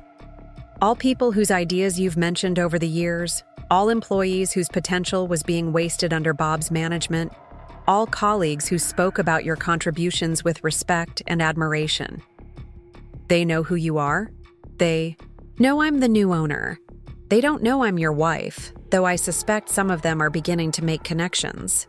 David walked to our window and looked out at the city skyline, his silhouette reflecting someone trying to reconcile years of perceived reality with a truth that was far more complex and extraordinary than anything he had imagined. What happens now? He asked without turning around. That depends on whether you can forgive me for hiding this and whether you want to build a real future together based on complete honesty instead of careful fiction. David turned back to face me, his expression now reflecting determination rather than confusion or anger. I love you, Lisa. I fell in love with you before I knew anything about your professional life, and learning about your success doesn't change how I feel about who you are as a person. Relief flooded through me as I heard words I had hoped for but couldn't predict. But I need time to process what this means for us, what this means for my career, what this means for everything we've built together. Of course, I replied. And David, I want you to know that your promotion and the changes at Sterling Financial are based on your merit, not on our relationship. Every colleague I spoke with today identified you as one of the most valuable employees in the company. David's smile was the first genuine expression of happiness I had seen since he arrived home. Bob Mitchell's assessment of my potential? Bob Mitchell is about to learn that he systematically undervalued the most talented person in his department and insulted the wife of the man he dismissed as unambitious. What's going to happen to him? That's going to depend on whether he can adapt to working in an environment that values substance over politics, merit over hierarchy, and collaboration over control. David moved across the room and sat beside me for the first time since learning my true identity, his physical proximity indicating acceptance of what I had revealed and willingness to move forward together. "I have one more question," he said, taking my hand with tentative affection. "Anything." When Bob was explaining why I would never advance professionally and why you were holding me back from success, what were you thinking? I smiled as I remembered the moment when Bob's assessment had crystallized my decision to stop hiding and start fighting for the man I loved.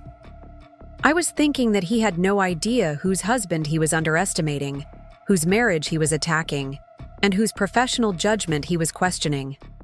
I was thinking that it was time for Bob Mitchell to learn the difference between actual success and borrowed authority. David's laugh was rich with appreciation for the irony of Bob's situation and growing excitement about professional possibilities that had seemed impossible just hours earlier. "Tomorrow is going to be very interesting." "At Sterling Financial," David said, his voice carrying anticipation rather than dread for the first time in months. "Tomorrow, you're going to discover what it feels like to work in an environment that values your contributions, implements your ideas, and recognizes your potential. Tomorrow, Bob Mitchell is going to discover what it feels like to work for someone who judges performance based on results rather than politics." As we sat together in our modest apartment that no longer needed to hide my true resources, I felt the profound relief of finally being able to live authentically in every aspect of my life. The woman who had been forced to choose between professional success and personal happiness could now embrace both without compromise or deception. David squeezed my hand with renewed affection, his touch communicating acceptance of revelations that had transformed our relationship while strengthening rather than destroying the foundation we had built together. "One last thing," David said, with a mischievous smile that reminded me why I had fallen in love with him. "What's that?" "Next time Bob Mitchell explains how success actually works in the corporate world, he's going to be talking to someone who owns the corporate world. He's trying to explain." The laughter we shared felt like the first honest moment of our marriage, free from deception and full of possibilities that neither of us had been able to imagine when we were living separate versions of the same life. Tomorrow would bring conversations about David's new position, meetings about Sterling Financial's transformation, and the beginning of a professional relationship that would finally allow his true capabilities to flourish. But tonight was about something more fundamental. Two people who had found each other across different worlds, discovering that love could survive even the revelation of carefully hidden empires. The modest apartment where Bob Mitchell had delivered, his devastating assessment would remain our home, not because we couldn't afford better, but because we had chosen to build something meaningful in this space together. The difference was that our choice was now informed by possibility rather than constrained by necessity, authentic rather than performed, a reflection of values rather than a disguise for hidden realities. The next morning arrived with crystalline clarity that seemed to mirror the newfound transparency in our relationship. David woke before his alarm, sitting on the edge of our bed with the focused energy of someone preparing for a day that would redefine his professional existence. For the first time in our marriage, I watched him prepare for work without the careful concealment that had characterized my mornings for 4 years. "I keep expecting to wake up and discover this was all an elaborate dream," David said, adjusting. his tie with hands that trembled slightly from anticipation rather than nervousness. The idea that my wife owns the company where I work, that Bob Mitchell answered to you yesterday, that everything is about to change so dramatically. I moved to the window that overlooked the street where David typically caught his morning bus, a routine that would now be optional rather than necessary. How do you want to handle today? I can arrange for a car service, or you can continue taking public transportation if you prefer to maintain some normalcy during the transition. David's smile reflected appreciation for my sensitivity to his need to control the pace of change in his daily experience. I think I'll stick with the bus for now. I want to process what's happening without adding too many dramatic alterations to my routine all at once. This thoughtful approach was exactly what I had come to expect from David over the years. His ability to navigate significant changes without losing sight of what mattered most to him personally. The man Bob Mitchell had dismissed as lacking ambition was actually someone with enough confidence to resist being overwhelmed by sudden elevation in status or circumstances. I dressed with particular care that morning, choosing a charcoal gray suit that projected executive authority without appearing aggressive or intimidating. Today would mark my first appearance at Sterling Financial as both the new owner and David's wife, a dual identity that required careful balance between professional leadership and personal discretion. The drive to downtown Millbrook provided 30 minutes to mentally prepare for conversations that would complete the transformation I had initiated the previous afternoon. Bob Mitchell's final reckoning awaited, along with discussions about David's promotion and the implementation of changes that would unlock Sterling Financial's true potential. Sandra was waiting in my Metropolitan Tower office with coffee and a comprehensive briefing about overnight developments at Sterling Financial. The response to yesterday's management changes has been overwhelmingly positive. 3 different department heads have submitted improvement proposals that were apparently prepared months ago, but never presented under previous leadership. What about Bob Mitchell? He arrived at Sterling Financial 20 minutes early this morning and has been pacing his office ever since.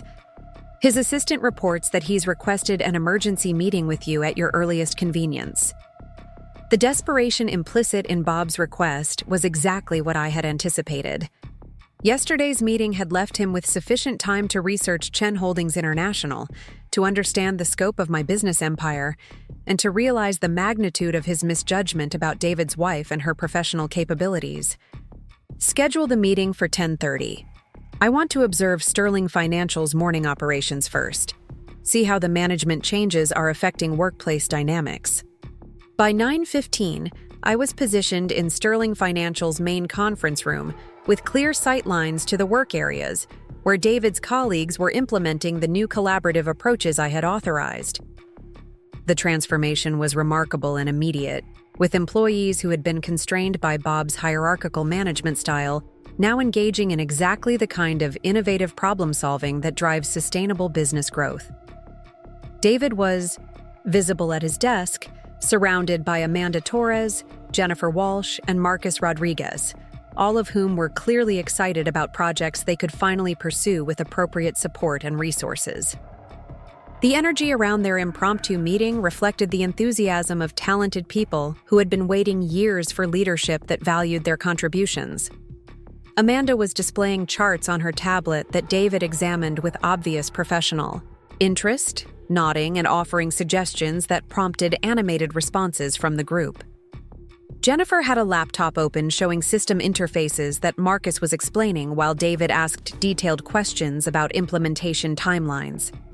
The collaborative dynamic was organic and productive, exactly what Bob's management style had prevented from developing naturally.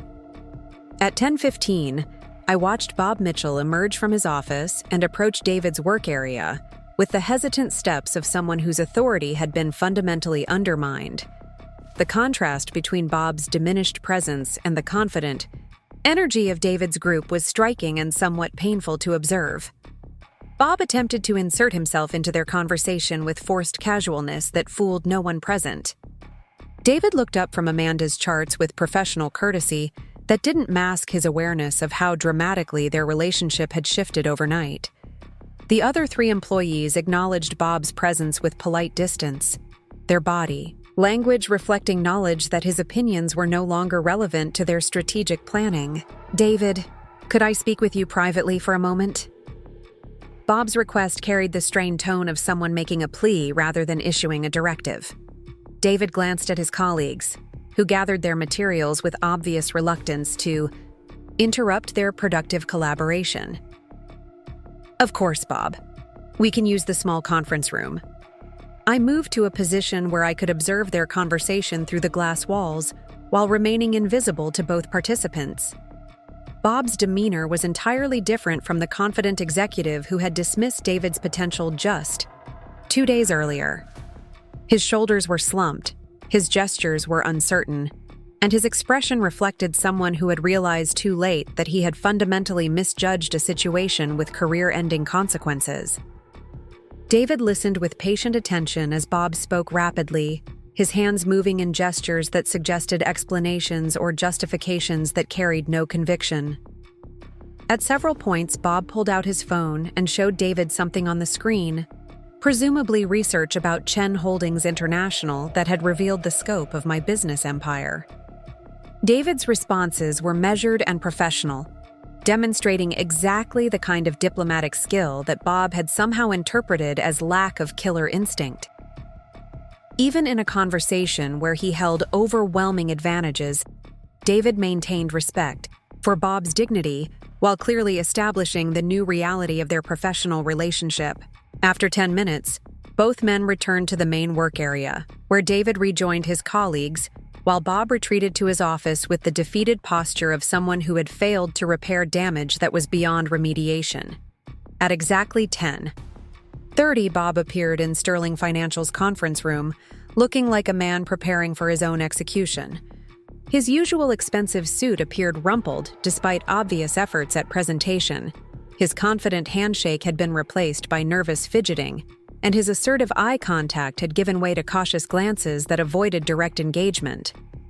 "Ms. Chen, thank you for agreeing to meet with me," Bob began, his voice carrying none of the authoritative tone that had characterized his assessment of David's limitations. "I believe there may have been some misunderstandings about my conversation at your apartment, and I'm hoping we can clarify any confusion." I studied Bob's face carefully, noting the desperate hope that suggested he still believed charm or explanation might somehow minimize the consequences of his recorded statements about David's potential and my inadequacy as a corporate spouse. "I don't believe there were any misunderstandings, Bob. Your assessment of David's professional limitations was quite clear, as was your suggestion that his marriage to me represented poor strategic planning." Bob's face flushed with embarrassment as he realized that diplomatic language would not allow him to escape accountability for his own words. "Ms. Chen, I want you to know that those comments were taken completely out of context. What I was trying to express was my concern for David's career development within our particular organizational structure." The transparent attempt to reframe his critique as career counseling was almost comical, but I maintained professional composure while allowing him to continue digging his own professional grave. "Your organizational structure," I repeated thoughtfully. The same structure that resulted in David's suggestions being dismissed, his ideas being attributed to other employees, and his potential being systematically undervalued. Bob's confident facade crumbled further as he recognized that I possessed detailed knowledge of his management failures that extended far beyond our single conversation. I realized that some of my approaches may have seemed conservative, but I was trying to maintain stability during a challenging market period. "Conservative," I said, opening the comprehensive performance analysis that documented Bob's impact on Sterling Financial's growth potential. "Is that what you call rejecting proposals that could have increased revenue by $400,000 annually? Is that how you characterize suppressing innovations that your competitors have successfully implemented?" Bob's mouth opened and closed soundlessly as he realized that his new owner had access to performance data that revealed the true cost of his leadership decisions. The comfortable narrative he had constructed about his management effectiveness was being systematically dismantled by objective evidence.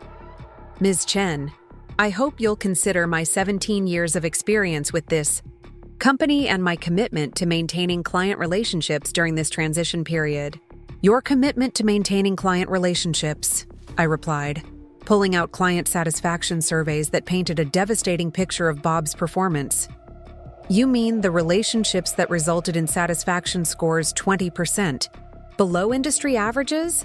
The client retention rates that lag behind comparable firms in our market segment?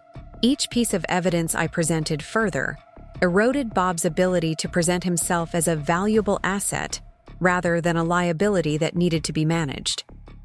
The executive who had been so confident in his assessment of other people's limitations was discovering that his own performance could not withstand objective scrutiny. I think there may be some metrics that don't fully capture the complexity of client relationship management, Bob said desperately, his last attempt to find refuge in ambiguity rather than confronting clear evidence of his inadequacy. Bob, I said, closing the file and looking directly at him with the same focused attention he had given me while explaining David's limited potential. Let me share some context that might help you understand your current situation. Bob's expression shifted to wary attention as he prepared for information that would determine his professional future. When you visited our apartment and explained why David would never advance beyond his current position, you were speaking to someone who had built a business empire while you were climbing a corporate ladder. When you suggested that David needed a more sophisticated spouse to enhance his career prospects, you were addressing someone who owns properties in 6 cities and manages investment portfolios worth more than Sterling Financial's annual revenue. Bob's face went completely white as the full scope of his misjudgment became clear. The woman he had dismissed as dead weight was describing resources that dwarfed anything he had encountered in his professional experience. When you used our modest lifestyle as evidence of David's limited ambitions, you were interpreting choices made by someone who could afford any lifestyle she wanted, but chose simplicity for reasons you couldn't comprehend. Bob gripped the conference table edge, as though it might provide stability in a world that had revealed itself to be far more complex and dangerous than he had imagined. Most importantly, when you dismissed David's potential based on your own insecurities and limitations, you were underestimating someone whose analytical capabilities, collaborative leadership, and innovative thinking represent exactly the qualities that successful organizations value most highly. The systematic destruction of Bob's worldview was complete, but I wasn't finished addressing the fundamental arrogance that had enabled his cruel assessment of people whose worth he couldn't recognize. David's colleagues speak of him with genuine respect and appreciation. His ideas consistently improve operational efficiency and client satisfaction. His collaborative approach builds the kind of team cohesion that drives sustainable success. Every metric that matters identifies him as one of your most valuable employees. Bob's attempt to maintain eye contact finally failed as he stared at his hands, confronting the reality that his professional judgment had been completely inverted from objective truth. The question now, Bob, is whether you're capable of working in an environment that values substance over politics, merit over hierarchy, and collaboration over control. Bob looked up with desperate hope that suggested he still believed redemption might be possible if he could demonstrate appropriate contrition and willingness to change. Ms. Chen, I recognize that I made serious errors in judgment, and I'm committed to learning from those mistakes. If you're willing to give me an opportunity to prove that I can adapt to new leadership expectations, I will work harder than ever to contribute positively to Sterling Financial's success. The plea was pathetic but genuine, delivered by someone who had finally understood that his career depended entirely on mercy from someone he had systematically insulted and underestimated. Bob, I'm going to offer you something that you didn't offer David, a genuine opportunity to prove your worth based on performance rather than politics. Bob's expression shifted to surprised gratitude as he realized that total professional destruction was not imminent. You'll be reassigned to a senior analyst position reporting directly to David, who will be promoted to Vice President of Strategic Analysis effective immediately. Your success in this new role will depend entirely on your ability to support David's vision and implement his recommendations without the ego conflicts that have characterized your previous management approach. The role reversal was complete and poetic. The executive who had explained why David lacked leadership potential would now work under David's supervision, his performance evaluated by someone whose capabilities he had fundamentally misjudged. Additionally, you'll participate in comprehensive management training focused on collaborative leadership, team development, and recognition of employee potential. Your continued employment will depend on demonstrating measurable improvement in these areas. Bob nodded eagerly, relief evident in his expression as he processed that professional survival remained possible despite his catastrophic errors in judgment. Thank you, Ms. Chen. I understand the opportunity you're providing, and I commit to proving that I can contribute positively under David's leadership. As Bob left the conference room with the subdued demeanor of someone whose, professional world had been inverted, I felt the satisfaction of justice delivered with precision rather than brutality. The man who had dismissed David's potential would now discover firsthand what collaborative leadership actually accomplished when freed from the constraints of insecure management. At 11:30, I walked through Sterling Financial's main work area toward David's desk, where he was reviewing analytical reports with the focused concentration that had always impressed me. Several colleagues noticed my approach and discreetly alerted David, who looked up from his work with an expression that blended professional respect with personal affection. David, do you have a few minutes to discuss your new responsibilities as Vice President of Strategic Analysis? The announcement was delivered at sufficient volume to reach nearby colleagues, whose reactions reflected genuine excitement about David's promotion, rather than surprise about his qualifications. Amanda, Jennifer, and Marcus gathered around with obvious pleasure about their colleague's advancement to a position that would finally utilize his full capabilities. "Congratulations, David," Amanda said with sincere enthusiasm. "This promotion is long overdue and thoroughly deserved." Jennifer nodded agreement while pulling up system interfaces on her laptop. The technological upgrades we're implementing will integrate perfectly with David's analytical frameworks. We'll finally be able to provide the kind of comprehensive client analysis that sets us apart from competitors. Marcus was already discussing timeline adjustments that would support David's expanded responsibilities. With proper technical infrastructure, David's strategic recommendations can be implemented in real time rather than delayed by outdated processing capabilities. The organic collaboration emerging around David's promotion demonstrated exactly what Bob's management style had prevented from developing naturally. These were colleagues who had been waiting years for leadership that would allow their individual strengths to combine into genuine team effectiveness. David, your first project as vice president will be developing comprehensive strategic analysis protocols that integrate Amanda's client relationship expertise, Jennifer's operational improvements, and Marcus's technological capabilities. David's expression reflected professional excitement that I had rarely seen during his years under Bob's supervision. This is exactly the kind of collaborative approach I've been hoping to implement. With proper support and integration, we can transform Sterling Financial's analytical capabilities. As David's colleagues dispersed to begin implementing the changes that would support his new role, I remained to address the personal dimensions of our professional relationship. How does it feel to finally have your ideas valued and your potential recognized? David's smile was radiant with satisfaction that extended far beyond personal advancement. It feels like justice, not just for me, but for everyone whose contributions have been undervalued. Amanda, Jennifer, Marcus, dozens of other employees who have been waiting for leadership that actually listens to their suggestions. And Bob? Bob approached me this morning to explain that he had researched Chen Holdings International and realized his mistake about your professional accomplishments. He asked for guidance about how to adapt to the new organizational structure. David's diplomatic description couldn't conceal his satisfaction at the complete reversal of their professional relationship. though his response demonstrated exactly the kind of mature leadership that would make his promotion successful. He seemed genuinely shocked to learn that the woman he had dismissed as limiting my potential was actually one of the most successful executives in the region. What did you tell him?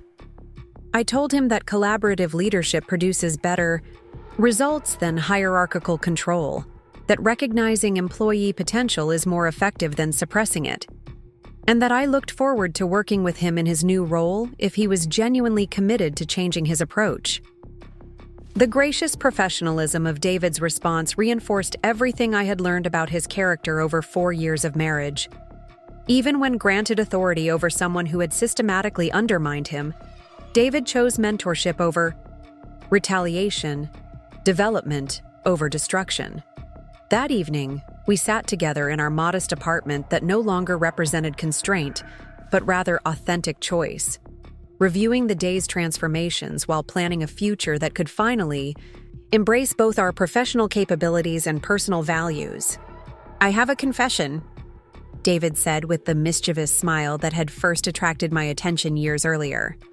"After everything we've been through, I hope it's not another secret identity," I replied, enjoying the first completely honest conversation of our marriage. "I always suspected you were more successful than you let on.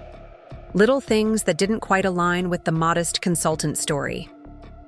Your knowledge of complex business strategies, your insights about market trends, the way you analyzed problems with executive-level sophistication.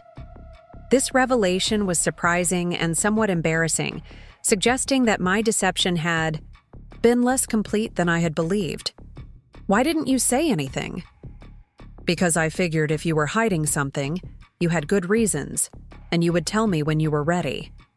I loved you for who you were with me, regardless of what you might be accomplishing professionally." The unconditional acceptance implicit in his explanation was more moving than any reaction I had anticipated, confirming that our relationship was strong enough to survive even major revelations about hidden identity. Besides, David continued with growing amusement, watching Bob Mitchell discover that he had been lecturing the CEO of Chen Holdings International about how business success actually works was worth waiting 4 years to see.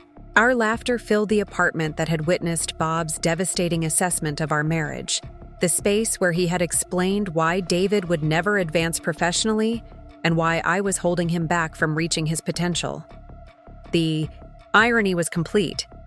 The modest lifestyle Bob had used as evidence of our limitations had been maintained by choice rather than necessity, and the woman he had dismissed as deadweight was about to become his ultimate supervisor.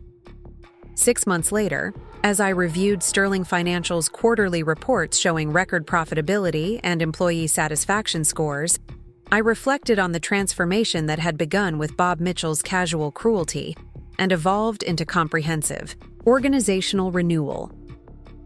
David's collaborative leadership had unlocked potential throughout the company, while Bob's forced adaptation to supportive rather than controlling management had actually improved his effectiveness as a contributor rather than a supervisor. The modest apartment in Riverside District remained our primary residence, not because we couldn't afford luxury, but because we had chosen to build something meaningful in a space that represented our authentic values rather than external expectations. The difference was that our choice was now informed by possibility rather than constrained by deception, a reflection of who we actually were rather than who I had been pretending to be. David's success as Vice President of Strategic Analysis had exceeded even my optimistic projections. His innovative approaches attracting attention from industry leaders and positioning Sterling Financial as a model for collaborative organizational management. The man Bob Mitchell had dismissed as unambitious was being recruited by major corporations that recognized his rare combination of analytical excellence and leadership capability. But the most satisfying outcome was watching Bob Mitchell's gradual transformation from controlling supervisor to valuable team contributor, his forced adaptation to David's collaborative style, revealing capabilities that his own insecurities had previously prevented him from developing. The executive who had lectured me about understanding business success was learning authentic leadership from someone whose potential he had fundamentally misunderstood. As I sat in my Metropolitan Tower office, looking down at the Commerce Plaza, building where David spent his days creating value that was finally being recognized and rewarded, I felt the profound satisfaction of justice delivered with precision and mercy. Bob Mitchell had learned exactly whose husband he had been underestimating, exactly whose marriage he had been attacking, and exactly whose professional judgment he had been questioning. Most importantly, David had discovered what it felt like to work in an environment that valued his contributions, implemented his ideas, and recognized his potential without the distorting filter of insecure leadership. The man I had fallen in love with for his character and intelligence was finally free to demonstrate the full scope of his professional capabilities. The woman Bob Mitchell had dismissed as deadweight was indeed transforming Sterling Financial, but not by limiting her husband's potential. Instead, she was creating an environment where David's true capabilities could flourish, where collaborative leadership could thrive, and where genuine merit could triumph over political maneuvering. Our marriage had survived the revelation of hidden empires and emerged stronger for its foundation in authentic appreciation rather than calculated advantage. The love that had developed when David thought I was his equal had proven resilient enough to encompass the reality that we were partners whose different strengths could combine to create something neither of us could achieve alone. Bob Mitchell's assessment of our relationship as limiting David's potential had been precisely inverted from reality. The woman he had seen as holding David back was actually the catalyst for David's professional liberation, the hidden strength that enabled David's visible success, the power behind the transformation that allowed genuine talent to finally receive recognition it deserved. Up next, you've got 2 more standout stories right on your screen. If this one hit the mark, you won't want to pass these up. Just click and check them out.